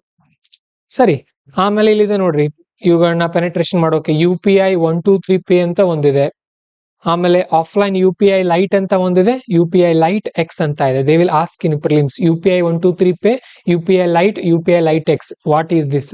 ಹೋಮ್ ವರ್ಕ್ ನಿಮಗಿದು, ಯೂಟ್ಯೂಬ್ ನಲ್ಲಿ ಚೆಕ್ ಮಾಡ್ರಿ ಇದನ್ನ, ಅವು ಹೇಗೆ ವರ್ಕ್ ಆಗುತ್ತೆ, ಆಫ್ಲೈನ್ ನಲ್ಲಿ ಯಾವ್ದು ವರ್ಕ್ ಆಗುತ್ತೆ, ಆನ್ಲೈನ್ ನಲ್ಲಿ ಯಾವ್ದು ವರ್ಕ್ ಆಗುತ್ತೆ ಅನ್ನೋದು ನಿಮ್ಗೆ ಗೊತ್ತಿರಬೇಕು.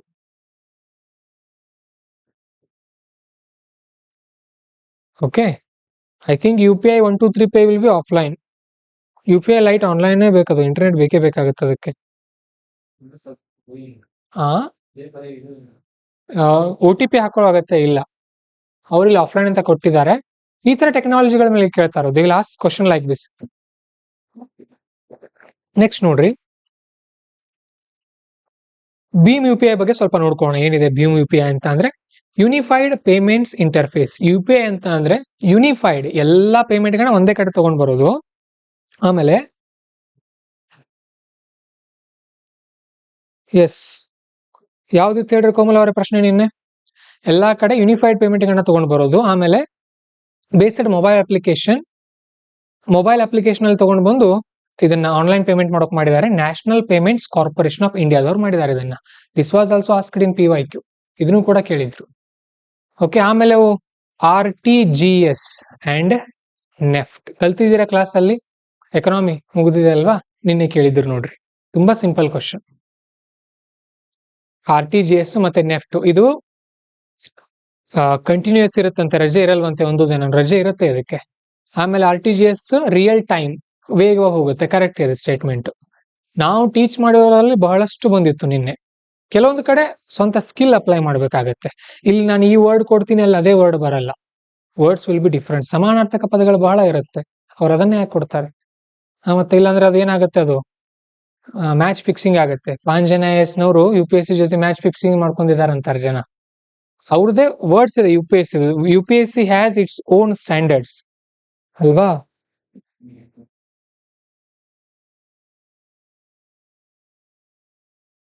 S very good look Nikhil. ಅವುಗಳ ಬಗ್ಗೆ ಡೀಟೇಲ್ ನೆನ್ಪಿಟ್ಕೊಂಡ್ಬಿಡ್ರಿ ಒಂದ್ಸಾರಿ ಶಾಶ್ವತವಾಗಿ. UPI ಸ್ಟಾರ್ಟೆಡ್ ಇನ್ 2016, 2016 ಆರಂಭ ಆಯಿತು. And it is for cashless payment ಗಳಿಗೋಸ್ಕರ. ಓಕೆ, ಅಷ್ಟು ಗೊತ್ತಿರಲಿ. ದೆನ್ ಫೀಚರ್ಸ್ ಆಫ್ ಭೀಮ್ ಏನಿದು ಫೀಚರ್ಸ್ ಅಂತ ನೋಡಿದಾಗ, ಫಾಸ್ಟ್ ಟ್ರಾನ್ಸಾಕ್ಷನ್ ಆಗುತ್ತೆ, ಇನ್ಸ್ಟಂಟ್ ಮನಿ ಟ್ರಾನ್ಸ್ಫರ್ ಆಗುತ್ತೆ, QR code or we need virtual payment address, mobile number ಕೂಡ ಇದ್ರ ನಡೆಯುತ್ತೆ. ಮೊಬೈಲ್ ನಂಬರ್ ಇದ್ರು ಓಕೆ, ವರ್ಚುವಲ್ ಅಡ್ರೆಸ್ ಇದ್ರು ಕೂಡ ಓಕೆ. ವರ್ಚುವಲ್ ಅಡ್ರೆಸ್ ಅಂದ್ರೆ ಏನ್ ಹೇಳ್ರಿ, UPI ID, then QR code, 3 ತರ ನಾವು ಪೇಮೆಂಟ್ ಮಾಡಬಹುದು. And then UPI based payments ನಲ್ಲಿ we no need to have IFSC code of bank. Bank ಅದೊಂದು IFSC ಕೋಡ್ ಅಂತ ಇರುತ್ತೆ, ಅದು ಕೂಡ ಇಲ್ಲಿ ನಮಗೆ ಅಗತ್ಯ ಇಲ್ಲ. And secure with multi-factor authentication. There will be a UPI pin and device binding through SMS. SMS ಕೂಡ ಬರುತ್ತೆ, ಅದರಿಂದ UPI ಪಿನ್ ಕೂಡ ಇದಕ್ಕೆ ಕನೆಕ್ಷನ್ ಇರುತ್ತೆ. It supports multiple modes like UPI ID, Aadhaar, account number plus IFSC and mobile numbers. ಯಾವ ತರ ಬೇಕಾದ ತರ ನಾವು ಪೇ ಮಾಡಬಹುದು.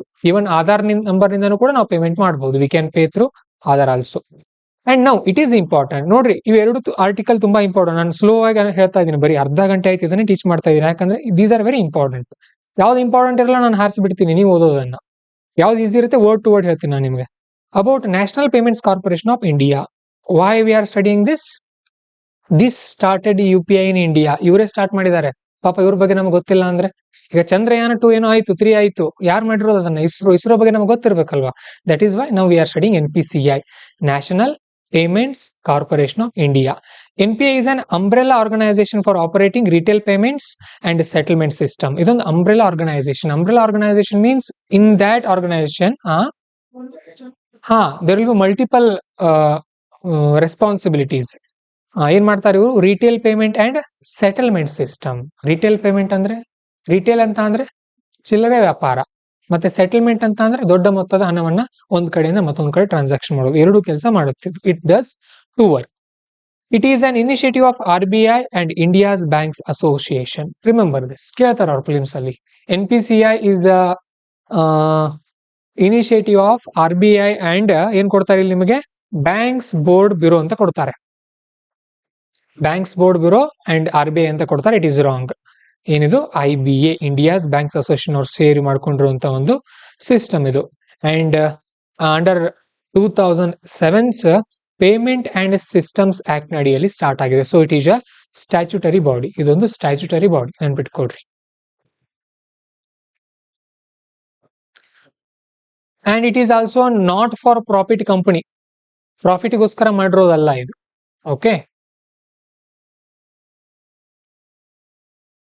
It aims to provide infrastructure to the banking system. Banking ಸಿಸ್ಟಮ್ಗೆ ಒಂದು ಇನ್ಫ್ರಾಸ್ಟ್ರಕ್ಚರ್, ಮೂಲ ಸೌಕರ್ಯವನ್ನು ವ್ಯವಸ್ಥೆ ಮಾಡಿಕೊಡುತ್ತೆ.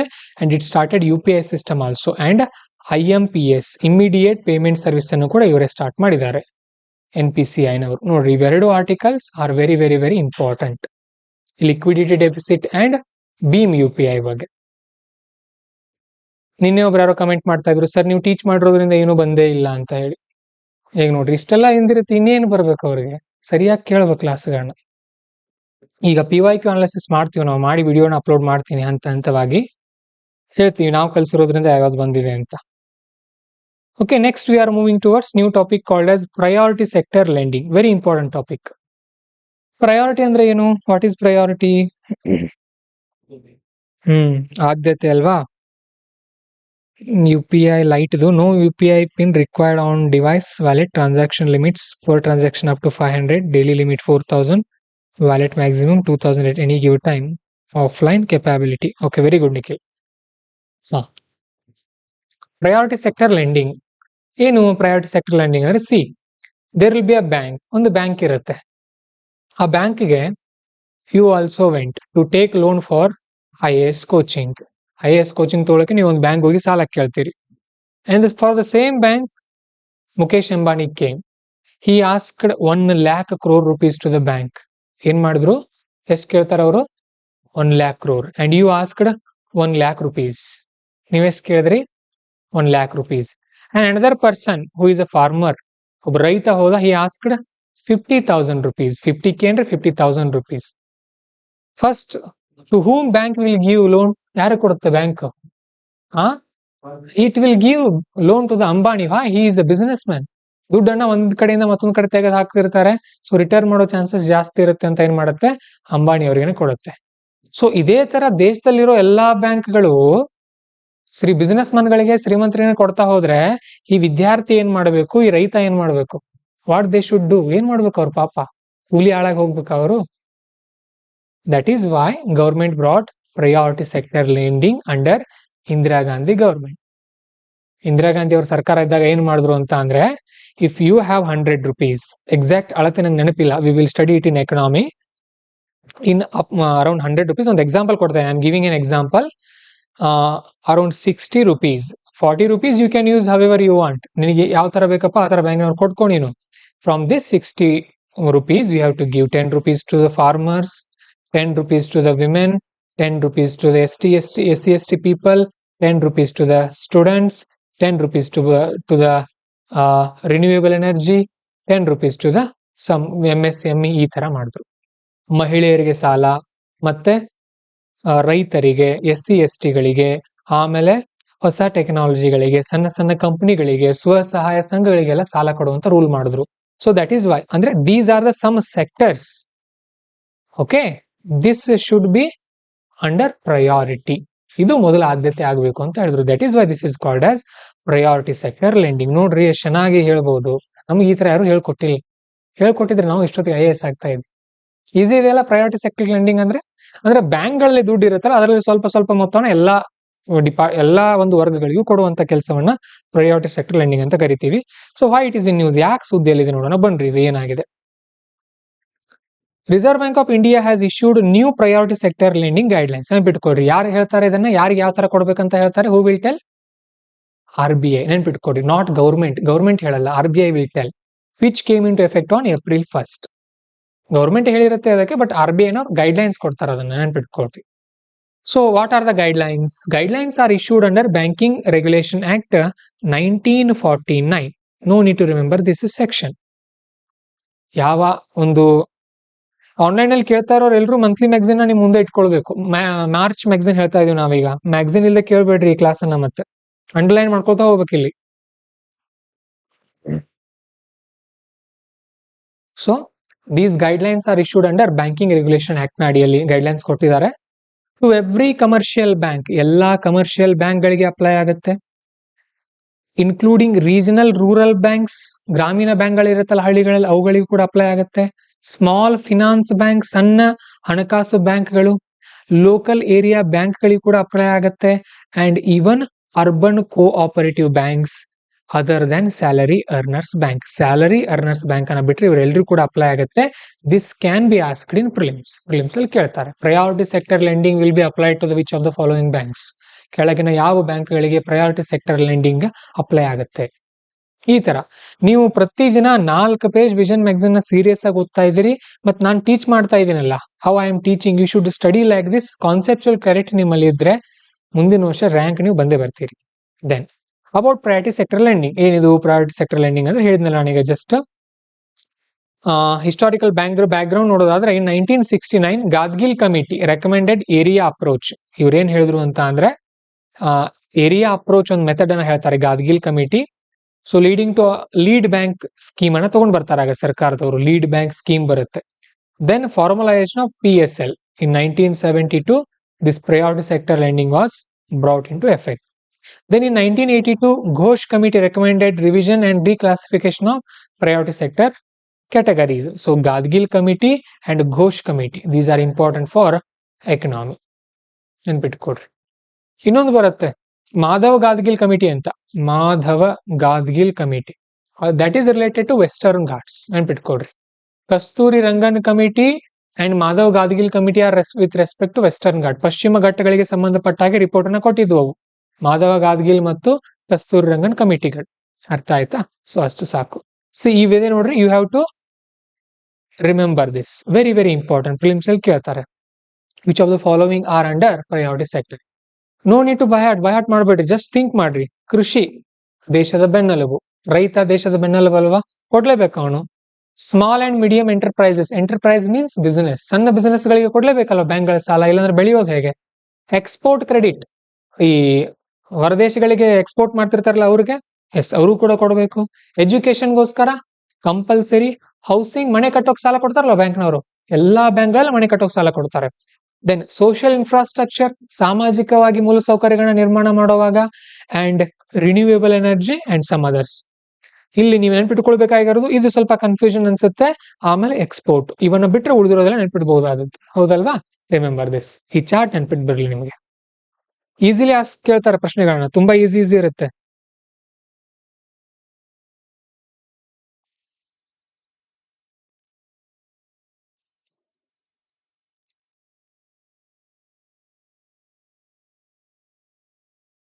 ಡೀಟೇಲ್ಸ್ ಆಫ್ ರಿವೈಸ್ಡ್ ಗೈಡ್ಲೈನ್ಸ್ ಏನ್ ಮಾಡಿದ್ದಾರೆ ಹಾಗಾದ್ರೆ? ಇವು ಇಂಪಾರ್ಟೆಂಟ್ ಕೇಳ್ತಾರೆ, ಮತ್ತೆ ಅಪ್ಡೇಟ್ ಆಗಿರುತ್ತೆ ಸಾಲದ ಮಿತಿಗಳು. So enhancement education up to 25 lakh, education up to 25 lakh including vocational courses. So vocational course ಅಂದ್ರೆ ಯಾರಿಗೊತ್ತು? ಓದ್ರಿ, ಚೆಕ್ ಮಾಡ್ರಿ, ನೋಡೋಣ ಅದನ್ನ. Social infrastructure up to 8 crore. ಉದಾಹರಣೆಗೆ ಸ್ಕೂಲ್ಗಳಿಗೆ, ಡ್ರಿಂಕಿಂಗ್ ವಾಟರ್ಗಳಿಗೆ ಸಾಲ ಕೊಡಬಹುದು. ಹೌಸಿಂಗ್ ಲೋನ್ ಕೊಡಬಹುದು, ಅಗ್ರಿಕಲ್ಚರ್ ಲೋನ್ಗಳನ್ನು ಕೂಡ ಕೊಡಬಹುದು. And when it comes to renewable energy loans, renewable energy ಅಂತ ಅಂದ್ರೆ ನವೀಕರಿಸಬಹುದಾದಂತ ಸಂಪನ್ಮೂಲ, ಸೋಲಾರ್, ವಿಂಡ್ ಎನರ್ಜಿ, ಅವುಗಳಿಗೆ up to 35 crore. Street light system, remote village ಎಲೆಕ್ಟ್ರಿಫಿಕೇಶನ್ಗಳಿಗೆಲ್ಲ ಇಷ್ಟುವರೆಗೂ ಸಾಲವನ್ನು ಕೊಡಬಹುದು. And limit is 10 lakh for individual household. ಒಂದು ಮನೆಗೆ 10 ಲಕ್ಷ ರೂಪಾಯಿವರೆಗೂ ಅಲ್ಲಿ ಸಾಲ ಕೊಡಬಹುದಾಗಿದೆ. Then PSL target for primary and urban cooperatives. Total priority sector is 60%, earlier 40%. ಮೊದಲು 40% ಇತ್ತು, ಈಗ 60% ತಗೊಂಡು ಬಂದಿದ್ದಾರೆ. ಮೈಕ್ರೋ ಎಂಟರ್ಪ್ರೈಸಸ್ಗೆ 7.5%, ವೀಕರ್ ಸೆಕ್ಷನ್ಗೆ 12%. Okay, so total priority sector ಎಷ್ಟಿದೆ ಈಗ ಲೆಂಡಿಂಗು? 60%. ಇದೇ ಸೌಂಡ್ ಬರ್ತಾ ಇದೆ.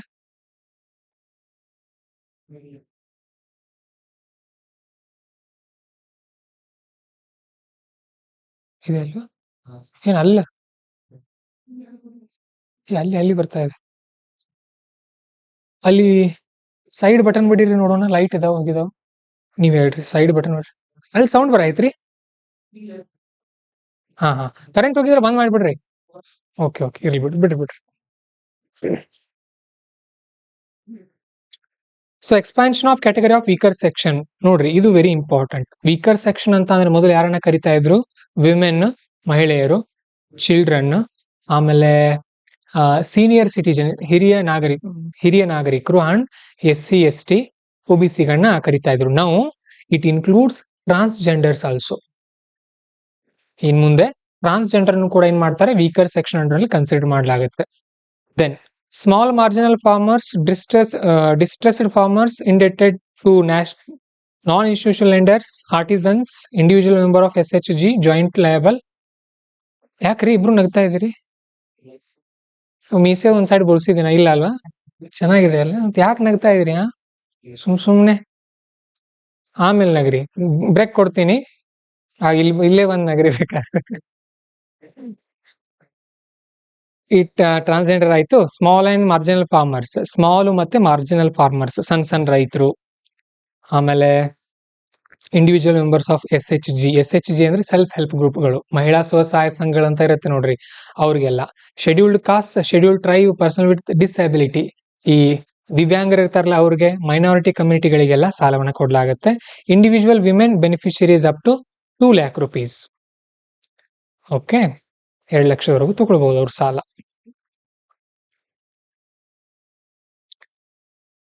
ಸೊ ಏನೇನ್ ಚೇಂಜಸ್ ಆಗಿದೆ ಅಂತ ಅಂದ್ರೆ ಇಲ್ಲಿ ನೋಡ್ರಿ, this is very important.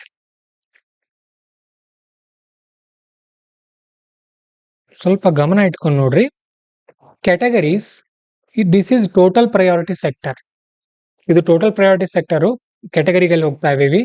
Domestic commercial bank, foreign banks with 20 branches and above. Domestic commercial bank ಅಂತಂದ್ರೆ ಎಕ್ಸಾಂಪಲ್ SBI. ದೇಶೀಯ ವಾಣಿಜ್ಯ ಬ್ಯಾಂಕುಗಳು, ಕಮರ್ಷಿಯಲ್ ಬ್ಯಾಂಕ್ಗಳು. ಫಾರಿನ್ ಬ್ಯಾಂಕ್ಗಳು ಯಾವ್ದಾದ್ರು ಇರ್ಲಿ, ಒಂದು 20ಕ್ಕಿಂತ ಹೆಚ್ಚು ಬ್ರಾಂಚ್ಗಳು ನಮ್ಮ ದೇಶದಲ್ಲಿ ಇದೆ ಅಂತ ಅಂದ್ರೆ, they have to keep their money 40% for priority sector. 40% ಅನ್ನ ಜನರಿಗೋಸ್ಕರ ಇಡಬೇಕು. Okay, then urban cooperative bank ಇದ್ರೆ 60%. ನೆನ್ಪಿಟ್ಕೊಡ್ರಿ, ಅರ್ಬನ್ ಕೋಆಪರೇಟಿವ್ ಬ್ಯಾಂಕ್ಗಳು ಬೇರೆ, ಕಮರ್ಷಿಯಲ್ ಬ್ಯಾಂಕ್ಗಳು ಬೇರೆ. ಅವ್ರಿಗೆ 60 ಇದೆ, ಇಲ್ಲೇ ಬೇಕಾದ್ರೆ ಬರ್ಕೊಡ್ರಿ. ಅರ್ಬನ್ ಕೋಆಪರೇಟಿವ್ ಬ್ಯಾಂಕ್ಸ್ 60% ನೆನ್ಪಿಟ್ಕೊಳುತ್ತೆ ಇಲ್ಲೇ ಬರೆದ್ರೆ. Then foreign banks with less than 20 branch. ಅಕಸ್ಮಾತ್ ಫಾರಿನ್ ಬ್ಯಾಂಕ್ ಇದೆ ನಮ್ಮ ದೇಶದಲ್ಲಿ, they have less than 20 branches, they can keep up to 40%, up to 32% farm export credit and not less than 8% can be any other priority sector. ಅದರಲ್ಲಿ 32% export ಕ್ರೆಡಿಟ್ಗೆ ಇಡಬೇಕಾಗುತ್ತೆ ಅವರು, ಇನ್ನು ಉಳಿದಿರೋ 8% use ಮಾಡ್ಕೊಳ್ಬಹುದು. Then regional rural banks, ಉದಾಹರಣೆಗೆ KVG bank, Karnataka ವಿಕಾಸ ಗ್ರಾಮೀಣ bank, ಇಂಥವೆಲ್ಲ ಬರ್ಕೊಡ್ರಿ ಇಲ್ಲಿ ಮೇಲೆ ಹೆಸರು, ಈಸಿ ಆಗುತ್ತೆ ನೆನ್ಪಿಟ್ಕೊಳ್ಳೋಕೆ. ದೆನ್ ಸ್ಮಾಲ್ ಫಿನಾನ್ಸ್ ಬ್ಯಾಂಕ್ಗಳು, ಇವರು 75% ಕೊಡಬೇಕು, 75% ಕೊಡಬೇಕು. 100 ರೂಪಾಯಿ ಇದೆ ಅಂದ್ರೆ ಆ ಫೀಲ್ಡ್ಗಳಿಗೆ. ಸರಿ, ಯಾವ ಫೀಲ್ಡ್ಗೆ ಎಷ್ಟೆಷ್ಟಿದೆ? Agriculture 18%, this and this is no agriculture, no. Then this is also 18. Micro 7.5%, 7.5%, 7.5%, 12%, 15%, 12% ನೆನ್ಪಿಟ್ಕೊಡ್ರಿ. ರೀಜನಲ್ ಬ್ಯಾಂಕ್ಗಳಿಗೆ ವೀಕರ್ ಸೆಕ್ಷನ್ಗೆ ಜಾಸ್ತಿ ಇದೆ ನೋಡ್ರಿ. Okay, so these are important.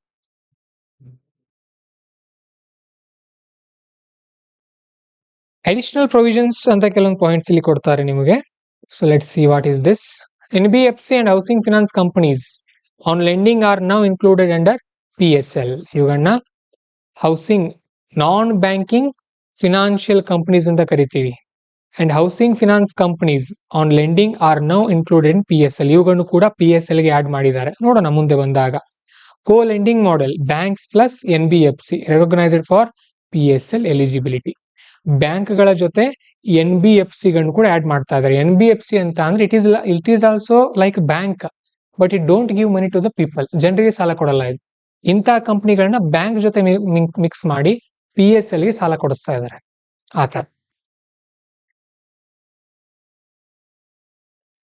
Then it is very important, ಗಮನ ಇಟ್ಕೊಂಡು ನೋಡ್ರಿ. Trading of priority sector lending certificate allowed to meet targets. ಏನಪ್ಪ ಇದು trading of priority sector lending certificate ಅಂತ ಅಂದ್ರೆ? I will tell you. For example, consider there R 2 banks. This is one, this is 2. This is in rural area, this is in city area. Okay, this is considered SBI bank, this is KVG bank. Okay, they have to give 18% loan to the agriculture. 18% ಯಾರಿಗೆ ಕೊಡಬೇಕು ಇವರು? Agriculture ಗೆ ಕೊಡಬೇಕು. They also have to give how much? 18 ಅಲ್ವಾ ಇವರು ಕೂಡ? Commercial 18%. Yes, they have to give 18% to the agriculture. But this bank is in city. ಸಿಟಿಯಲ್ಲಿದೆ bank ಅದು, ಅಂತದ್ರಲ್ಲಿ ಸಿಟಿ ಬಸ್ ಸ್ಟ್ಯಾಂಡ್ ನಲ್ಲಿ ಇದೆ ಅನ್ಕೊಡ್ರಿ. Can this bank able to give loan full 18% loan to agriculture people? Agriculture ಎಲ್ರಿಗೂ ಕೊಡೋಕ್ಕಾಗುತ್ತಾ? ಅದು ಕೊಡೋಕ್ಕಾಗಲ್ಲ. Because in city there will be less number of agriculturist, business man ಜಾಸ್ತಿ ಇರ್ತಾರೆ. So what this SBI will do? SBI KVG will give not only 18%, it will give more than 80%, up to 30%. ಏನ್ ಮಾಡುತ್ತೆ KVG? ಹಳ್ಳಿಯಲ್ಲಿ ಇರುತ್ತೆ, more numbers of loan seekers are farmers. ಹಳ್ಳಿಯಲ್ಲಿ ಇರೋದ್ರಿಂದ ಬಹಳಷ್ಟು ಜನ ರೈತರಿದ್ದಾರೆ.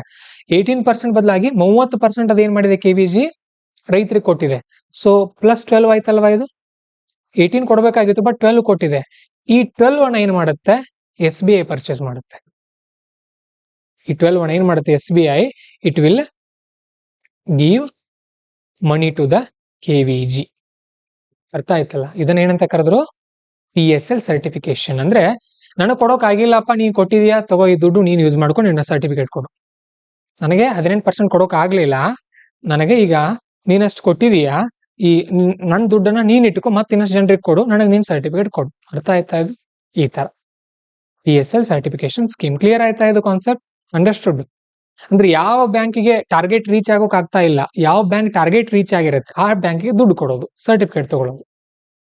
Okay, this is what the certification. ಅದೇ ತರ ಕಾರ್ಬನ್ ಟ್ರೇಡಿಂಗ್ ಅಂತ ಒಂದು ಬರುತ್ತೆ. ಕಾರ್ಬನ್ ಟ್ರೇಡಿಂಗ್ ಅಂತ ಎನ್ವೈರನ್ಮೆಂಟಲ್ ಕಲಿತೀವಿ ನಾವು ಅದನ್ನ. Then PSLCs are tradable instruments, allow banks to meet their PSL target by purchasing credit achievements from other bank. ಹೇಳಿದೆ ನೋಡ್ರಿ, ಬೇರೆಯವ್ರು ಸಾಧನೆ ಮಾಡಿರ್ತಾರಲ್ಲ ಅಲ್ಲಿಂದ ಕೊಂಡ್ಕೊಳ್ಳೋದು ಅದನ್ನ. IBPCs and direct assignments Norms updated. Interbank participation certificates and direct assignments are instrument used by banks for managing liquidity and transferring credit risk. ಈ IBPC ಮತ್ತು direct assignment ರೂಲ್ಗಳನ್ನ ಸ್ವಲ್ಪ ಚೇಂಜ್ ಮಾಡಿದಾರಂತ ಏನು ನಮಗೇನಾಗತ್ತೆ ಇಲ್ಲ. ದೆನ್ ಅದರ್ ರೀಸೆಂಟ್ ರಿಫಾರ್ಮ್ಸ್, ಕೆಲವೊಂದು ಸುಧಾರಣೆಗಳಾಗಿದೆ. Priority sector lending certificates included in 2016, 2016 ಇವು ಜಾರಿಗೆ ಬಂದಿವೆ. ದೆನ್ 4 ಟೈಪ್ಸ್ ಇದೆ ಇದರಲ್ಲಿ. Agriculture, MSME, general and weaker section 4 ಇವೆ PSL ಸರ್ಟಿಫಿಕೇಟ್ಗಳಲ್ಲಿ. ದೆನ್ ಕೋ ಲೆಂಡಿಂಗ್ ಮಾಡೆಲ್ 2020 ಇಂದ ಸ್ಟಾರ್ಟ್ ಆಗಿದೆ. Co lending means NBFC plus banks jointly. ಇದನ್ನ ನೆನ್ಪಿಟ್ಕೊಡ್ರಿ, very important. Then these NBFCs don't give loans directly to the people. ನೆನ್ಪಿಟ್ಕೊಡಿ, NBFCಗಳು ನೇರವಾಗಿ ಜನರಿಗೆ ಸಾಲ ಕೊಡೋ ಕೆಲಸ ಮಾಡಲ್ಲ. ಬಟ್ ಇತ್ತೀಚೆಗೆ ಬ್ಯಾಂಕ್ಗಳ ಜೊತೆ ಸೇರಿಸಿ PSL ಗಳು ಯೂಸ್ ಮಾಡ್ತಾ ಇದ್ದಾರೆ. Recently RBI propose draft framework for co lending arrangement between all regulatory entity. ಏನ್ ಇಂಪಾರ್ಟೆಂಟ್ ಇಲ್ಲ, ನೋಡೋಣ ಮುಂದಿನ ದಿನಗಳಲ್ಲಿ.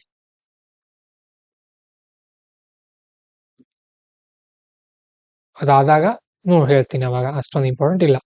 So now you have to read this point. ಇದನ್ನ ಆಮೇಲೆ ಸ್ಟಡಿ ಮಾಡ್ಬೇಕು ಮನೆಯಲ್ಲಿ, ವರ್ಡ್ ಟು ವರ್ಡ್ ಅರ್ಥ ಮಾಡ್ಕೊಡ್ರಿ.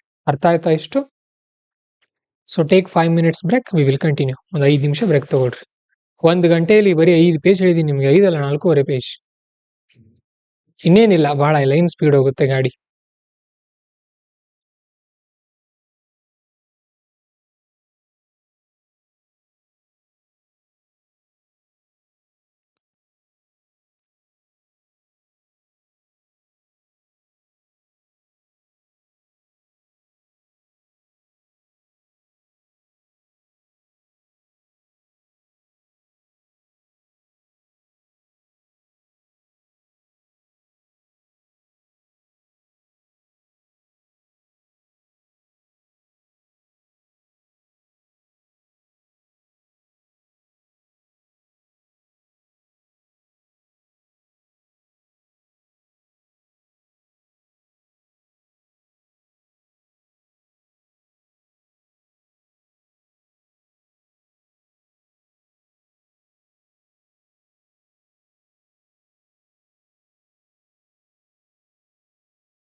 ಓಕೆ.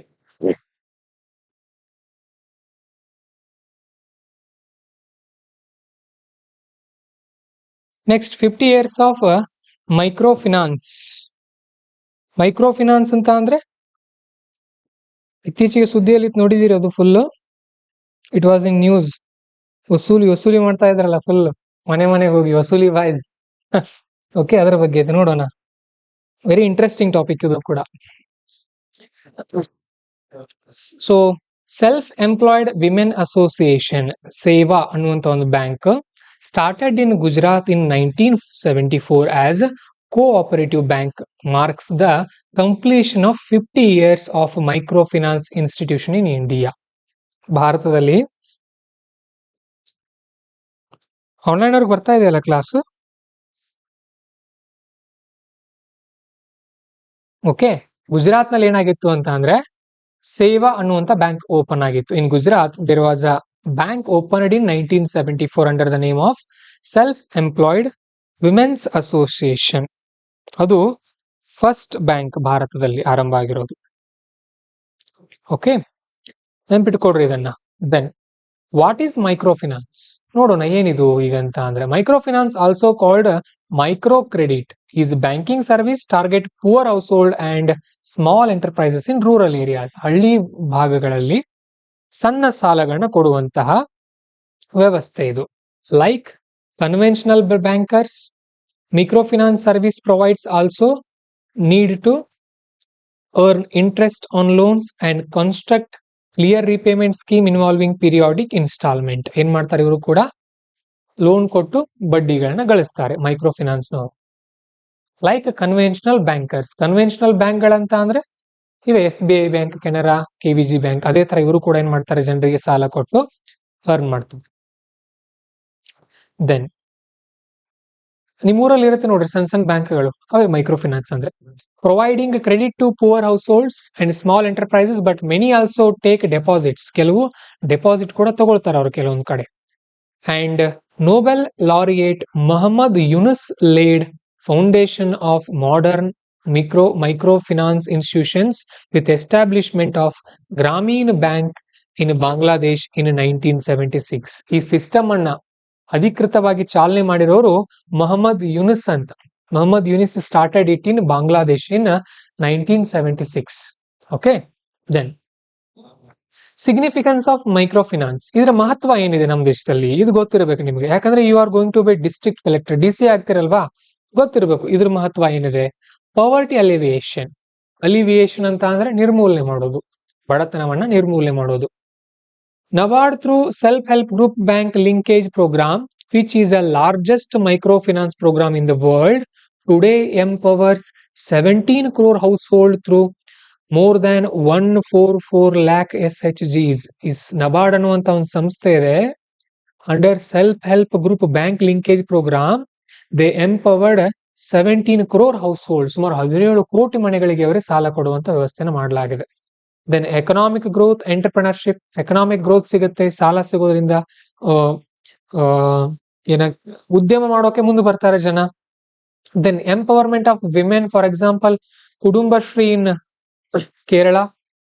ಕೇರಳದಲ್ಲಿ ಕುಟುಂಬಶ್ರೀ ಅನ್ನುವಂತ ಒಂದು ಯೋಜನೆ ಮಾಡಲಾಗಿತ್ತು ಮಹಿಳೆಯರಿಗೋಸ್ಕರ.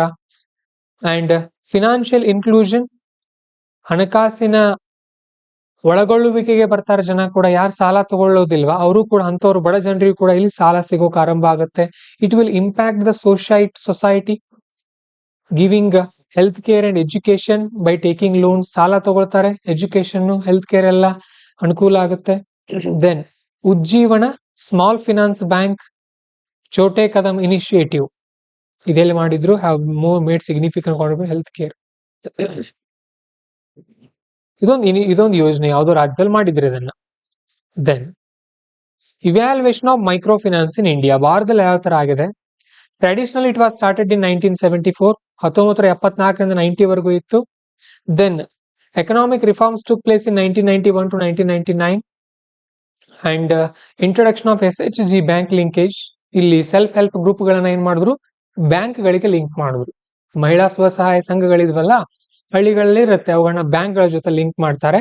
Then entry of for profit NBFCs transforming the micro finance landscape. ಇಲ್ಲಿ NBFCಗಳು ಬರುತ್ತೆ, ಇವುಗಳು ಬರುತ್ತೆ.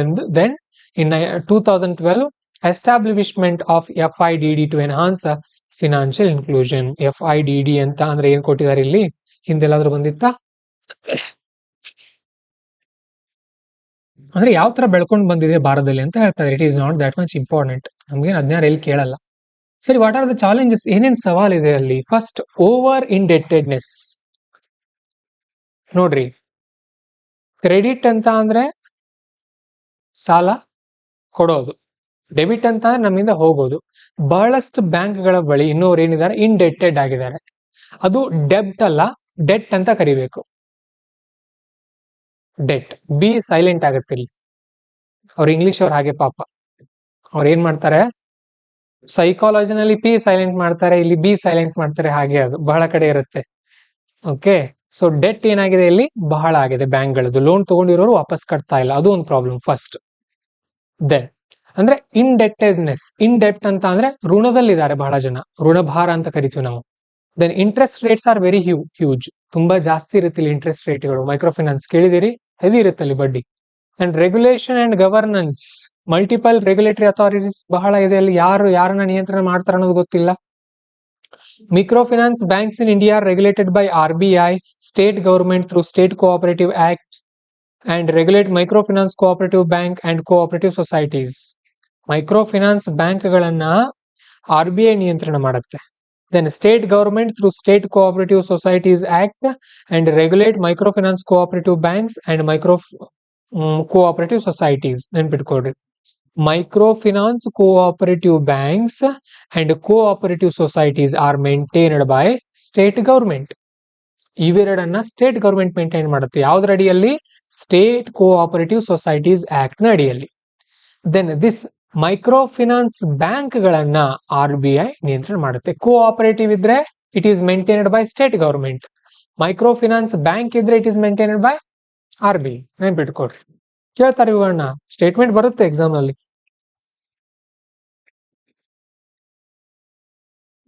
Very good Nikhil. Ujjivan small finance bank started in Bengaluru 2018.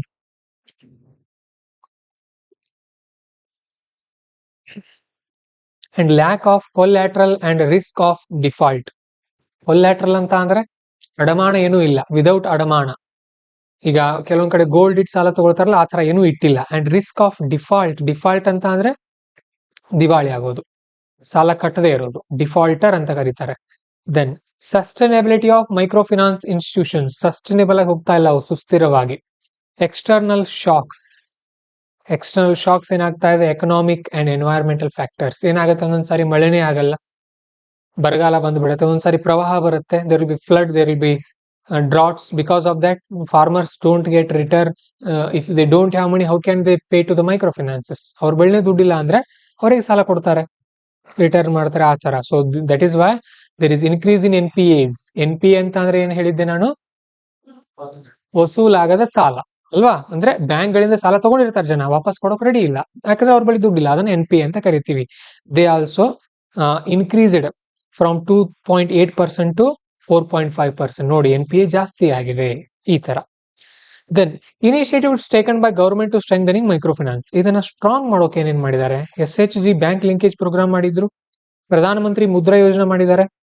Okay, without collateral we can get loan here. RBI 2014 ನಲ್ಲಿ allowed non-deposit accepting NBFCs to function as a business correspondence. ಇವುಗಳಿಗೂ ಕೂಡ micro finance ನಲ್ಲಿ work ಮಾಡೋಕೆ ಅವಕಾಶ ಮಾಡಿಕೊಟ್ಟಿದೆ RBI. ಯಾರಿಗೆ? NBFC ಗಳಿಗೆ. Okay, then regulatory framework ಕೇಳ್ತಾರೆ, ನೆನ್ಪಿಟ್ಟುಕೊಡ್ರಿ. NBFC ಇದಕ್ಕಿಂತ ಹಿಂದೆ ಏನ್ ಹೇಳಿದೆ ನಾನು ನಿಮಗೆ?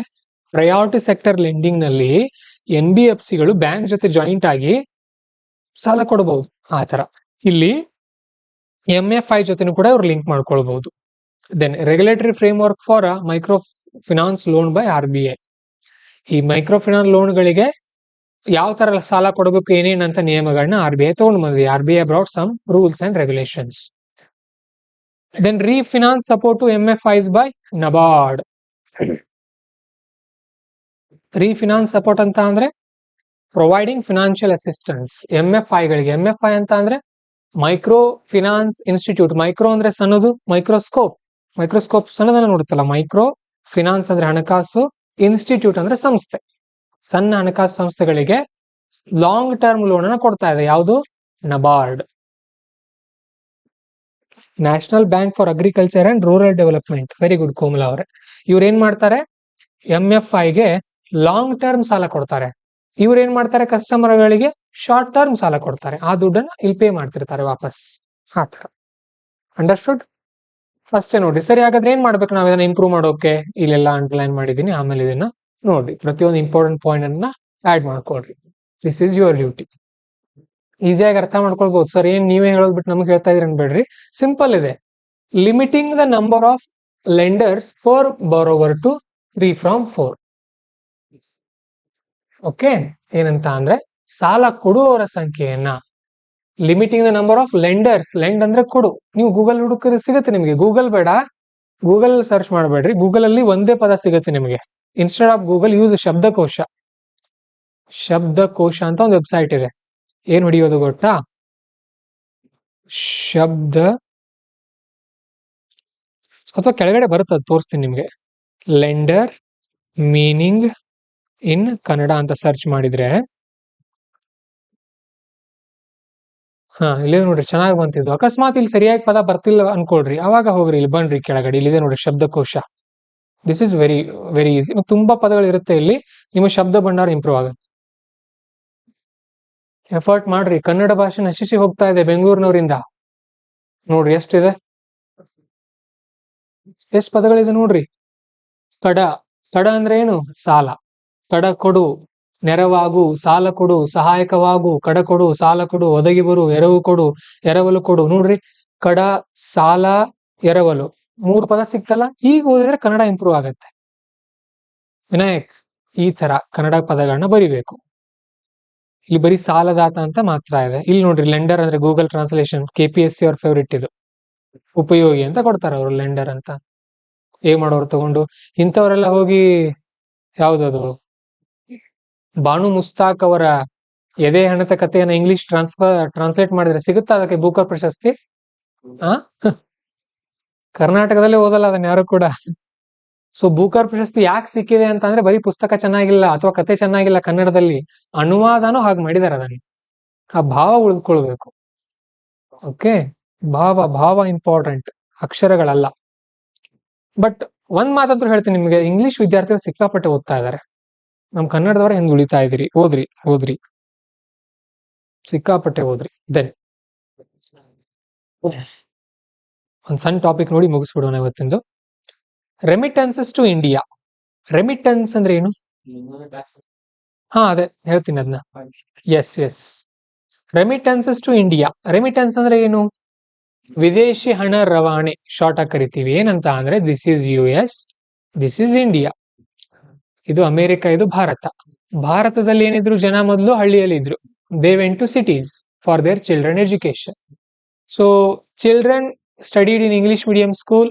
Now they got job in America. So they went there. ಏನ್ ಮಾಡಿದ್ರು? ಹಳ್ಳಿಯಿಂದ ಜನ ಸಿಟಿಗಳಿಗೆ ಹೋದ್ರು, ಮಕ್ಕಳನ್ನ ಇಂಗ್ಲಿಷ್ ಮೀಡಿಯಂ ಸ್ಕೂಲ್ಗೆ ಹಾಕಿದ್ರು. ಅವ್ರು ಇಂಟೆಲಿಜೆಂಟ್ ಆದ್ರು, ಅಮೆರಿಕಕ್ಕೆ ಜಾಬ್ ಮಾಡೋಕ್ ಹೋದ್ರು. ಸರಿ, ಅಲ್ಲಿ ಜಾಬ್ ಮಾಡ್ತಾ ಇದಾರೆ. They have to take care of their family also. ಇಲ್ಲಿರುವಂತ ತಂದೆ ತಾಯಿನ ನೋಡ್ಕೊಳ್ಬೇಕಲ್ವಾ? They will send some money here. That is called as remittance. ಅರ್ಥ ಆಯ್ತಾ? ಇಷ್ಟೇ ನೋಡ್ರಿ, ಸಿಂಪಲ್. ಈ ತರ ಚಿತ್ರ ನಿಮ್ಮ ಮೈಂಡ್ ಅಲ್ಲಿ ಒಂದು ಕ್ಲಾರಿಟಿ ಬರ್ಬೇಕು. ಹೀಗೆ ಸುಮ್ನೆ ಆ ಸಾಲ್ಗಳು ಬರಬಾರ್ದು, ಈ ತರ ಚಿತ್ರ ಬರಬೇಕು. ಅಮೆರಿಕದಿಂದ ಹಣ ಬರ್ತಾ ಇದೆ ನಮ್ಮ ದೇಶಕ್ಕೆ, ಒಂದು ಎಕ್ಸಾಂಪಲ್. ಮತ್ತೆ ಅಮೆರಿಕದಿಂದ ಬಂದ್ರೆ ಮಾತ್ರ ರೆಮಿಟೆನ್ಸ್ ಅನ್ನಲ್ಲ, ಯಾವುದೇ ದೇಶದಿಂದ ಬರಲಿ, it can come from any country.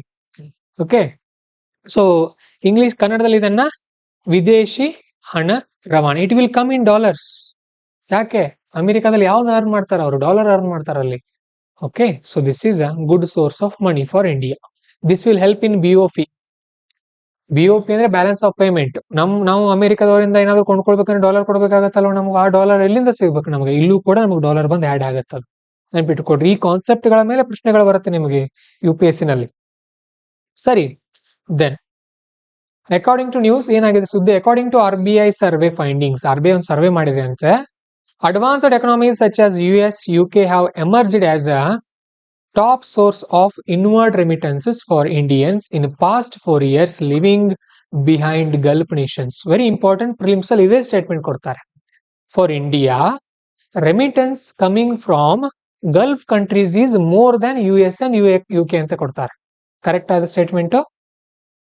ಈ ಸ್ಟೇಟ್ಮೆಂಟ್ ಅಲ್ಲಿ ಏನಿದೆ, ಇಲ್ಲಿ ಏನ್ ಹೇಳ್ತಾ ಇದಾರೆ ನೋಡ್ರಿ, US and UK have emerged as a top inward remittance for Indians past 4 years leaving behind Gulf nations. Gulf nation ಗಳನ್ನ ಹಿಂದೆ ಬಿಟ್ಟು UK US ಟಾಪ್ ಆಗಿವೆ ಅಂತ. ಯಾವ್ದರಲ್ಲಿ? ರೆಮಿಟೆನ್ಸ್ ಕೊಡೋದ್ರಲ್ಲಿ. ಯಾರಿಗೆ? ಭಾರತೀಯರಿಗೆ. ಅಂದ್ರೆ ಇದರ ಅರ್ಥ ಯಾರು ಮುಂದಿದ್ದಾರೆ? US ಅಂಡ್ UK ದಿಂದ ಜಾಸ್ತಿ ಬರ್ತಾ ಇದೆ. ಮೊದಲು ಗಲ್ಫ್ ಕಂಟ್ರಿಗಳಿಂದ ಬರ್ತಾ ಇತ್ತು ಭಾರತಕ್ಕೆ ದುಡ್ಡು, ಯಾಕೆ ಅಲ್ಲಿ ವರ್ಕರ್ಗಳು ಹೋಗ್ತಾ ಇದ್ರು. But now the more money is coming from US and UK. ಇದೇ ಸ್ಟೇಟ್ಮೆಂಟ್ ಬರುತ್ತೆ, ಒಂದಲ್ಲ ಒಂದನ್ನು ನೆನ್ಪಿಟ್ಕೊಡ್ರಿ. ನಾನು ಇಲ್ಲಿ ಯಾವ್ದು ಹೇಳ್ತಾ ಹೋಗ್ತೀನಲ್ಲ, current affairs is very important. That is why we are teaching in classroom. ಈ ತರ ಬರ್ತಾ ಇದೆ ಸ್ಟೇಟ್ಮೆಂಟ್ಗಳು. ಸರಿ, ದೆನ್ ಏನೇನಿದೆ ನೋಡೋಣ. Remittance inflow doubled to USD 118 billion in 2023-24 compare to 2011. 2011 ಹೋಲಿಸಿದ್ರೆ ಈಗ ಡಬಲ್ ಆಗಿದೆ ನಮ್ದು ರೆಮಿಟೆನ್ಸ್. 100 billion. 1 billion ಅಂದ್ರೆ ಎಷ್ಟು? 8,000 crore. 10 billion 80,000 crore. 100 billion 8 lakh crore. ಒಂದು ವರ್ಷಕ್ಕೆ ಥಿಂಕ್ ಮಾಡ್ರಿ, 8 lakh double two USD. Dollar ಅಲ್ಲಿ ಎಷ್ಟು? 8 lakh ಡಾಲರ್ ಅಂದ್ರೆ ತುಂಬಾನೇ ಆಯ್ತಿದು. 800 lakh ಆಗತ್ತಾ? ಬಹುಶಃ ಅಲ್ಲಿ ಲೆಕ್ಕ ಎಲ್ಲ ಕೊಡುವಾಗ ತಪ್ಪಿದಾರ ಅವರು.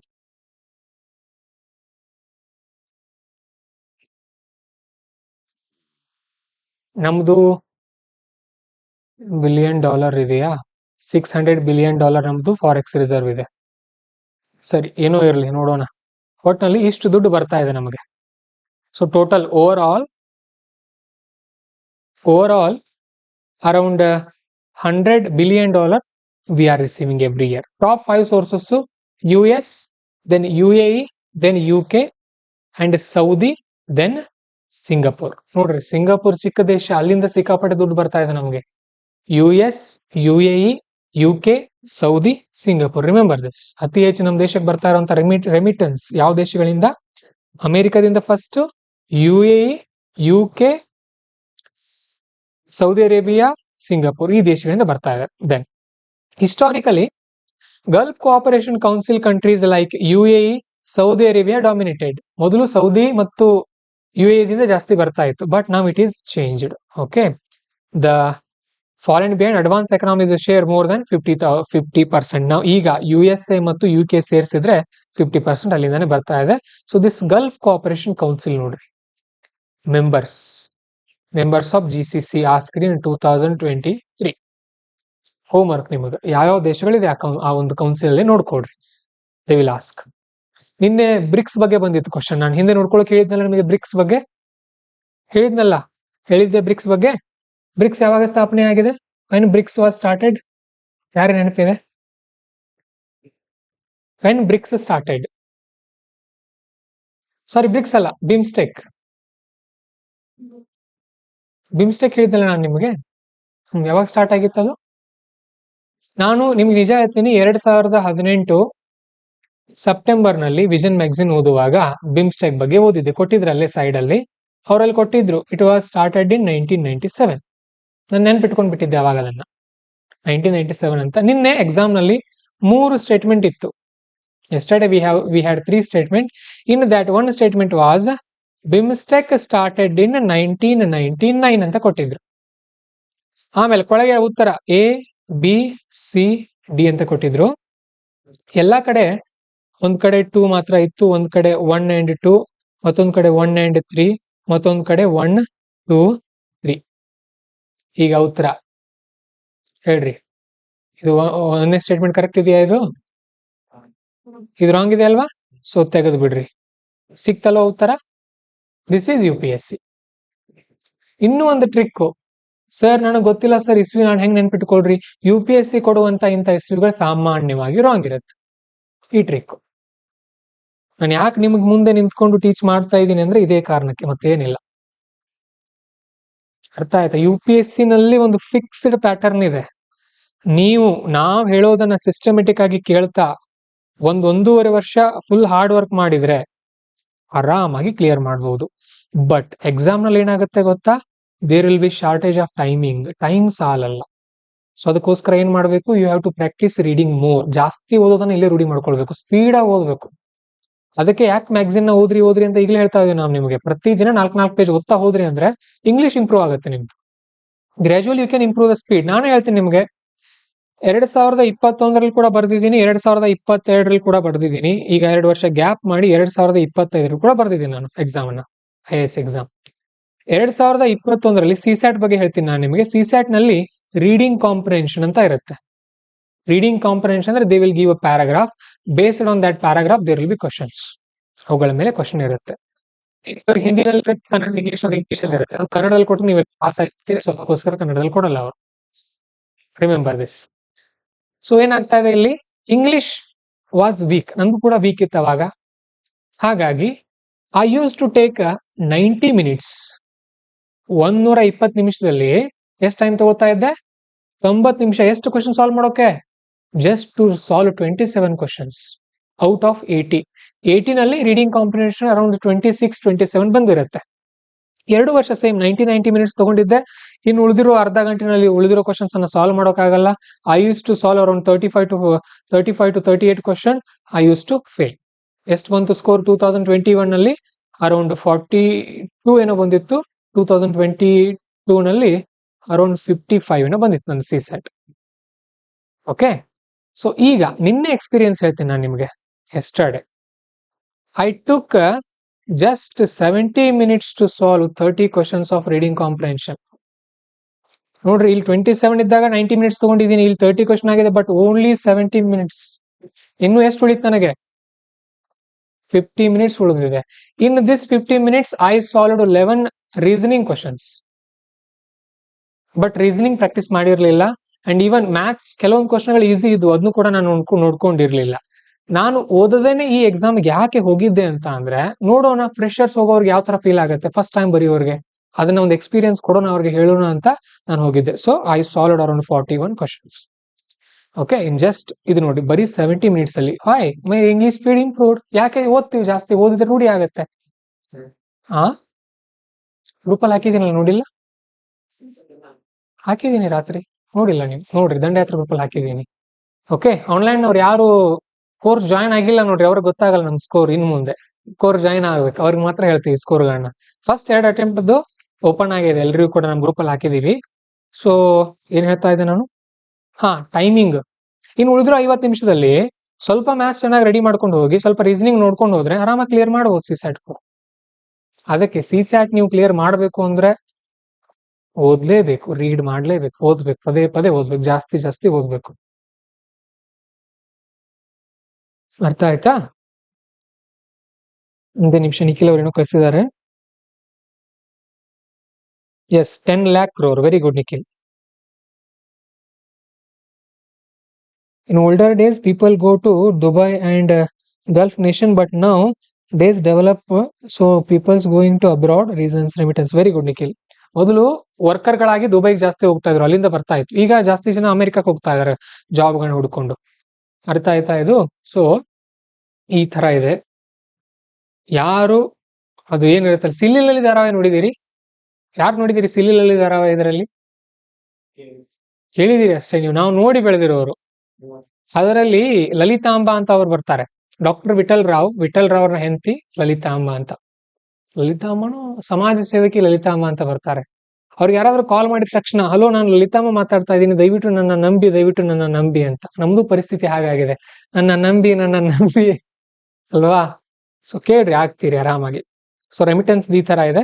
Then top recipients, it is also important. Most of the money is going to Maharashtra. ವಿದೇಶದಿಂದ ಹಣ ಬರ್ತಾ ಇದೆ, ಮಹಾರಾಷ್ಟ್ರಕ್ಕೆ ಜಾಸ್ತಿ ಹೋಗ್ತಾ ಇದೆ.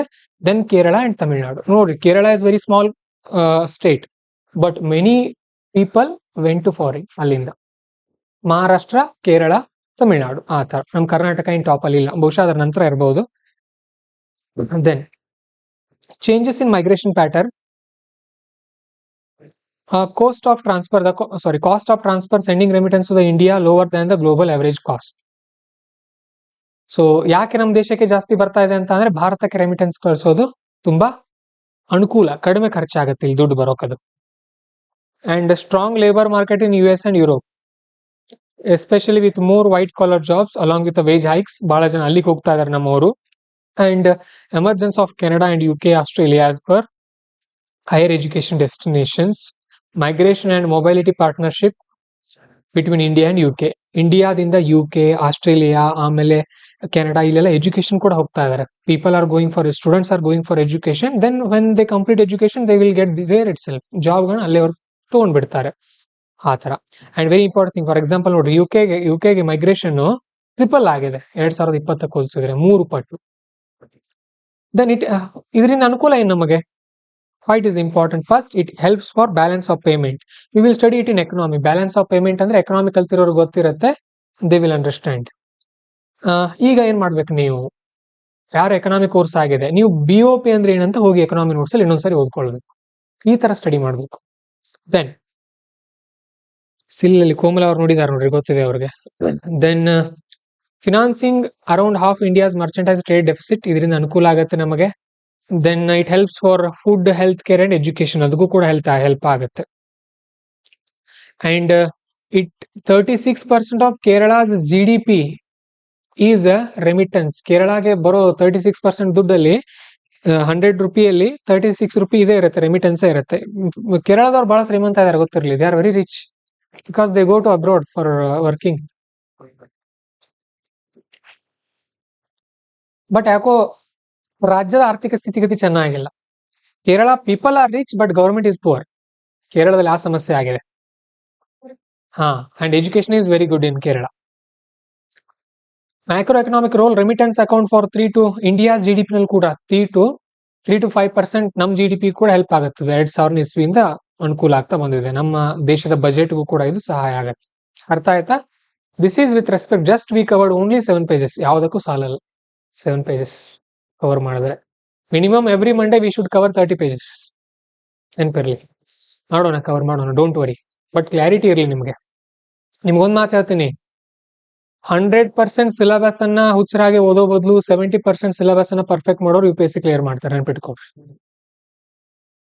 ಇಫ್ ನೀವು ಪ್ರಿಲಿಮ್ಸ್ ಗೆ ಹಿಸ್ಟ್ರಿನೇ ಓದದೆ ಹೋದ್ರು ಕೂಡ ನೀವು ಕ್ಲಿಯರ್ ಮಾಡಬಹುದು UPSC ಅನ್ನ. ಬಟ್ ಉಳಿದಿರೋ ಟಾಪಿಕ್ಸ್ ಪರ್ಫೆಕ್ಟ್ ಇರಬಹುದು. ನಿನ್ನೆ ನೋಡಿದಿರಿ, ಪಾಲಿಟಿಯಿಂದ ಒಂದು 14 ಕ್ವಶನ್ಸ್ ಬಂದಿದೆ, ಜಿಯೋಗ್ರಫಿಯಿಂದ around 10, modern history 7, art and culture 1 and 2 ಇತ್ತು.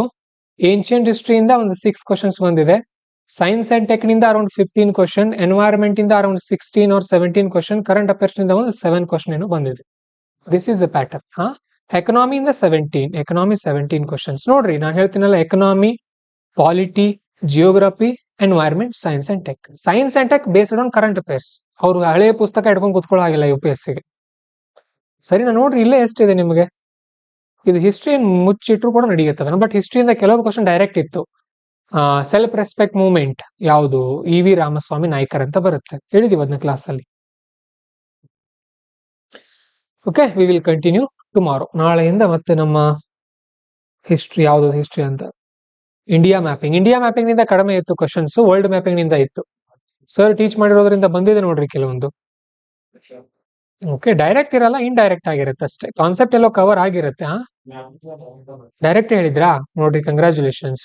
ನಾನ್ ಮಾಡಿಲ್ಲ ವರ್ಲ್ಡ್ ಮ್ಯಾಪಿಂಗ್, ನನಗೆ ಆ ಕ್ವಶನ್ಸ್ ಗೊತ್ತಾಗ್ಲಿಲ್ಲ. ಹೌದಾ? ನಾನು ಅದನ್ನೇ ಅನ್ಕೊಂಡೆ, ವರ್ಲ್ಡ್ ಮ್ಯಾಪಿಂಗ್ ಟೀಚ್ ಮಾಡಿದ್ರೆ ನಾನು ಸ್ಕೋರ್ ಜಾಸ್ತಿ ಆಗ್ತಾ ಇತ್ತು. ಇಂಡಿಯನ್ ಮ್ಯಾಪಿಂಗ್ ನಿಂದ ಕ್ವಶನ್ಸ್ ಇರಲಿಲ್ಲ. ಈ ತರ ಅನ್ಯಾಯ ಆಗುತ್ತೆ ನಮಗೆ ಶಿಕ್ಷಕರಿಗೆ, ಏನ್ ಮಾಡೋದು? ಅದಕ್ಕೆ ನೀವು ಕ್ಲಿಯರ್ ಮಾಡ್ರಿ ಎಕ್ಸಾಮ್ ನ.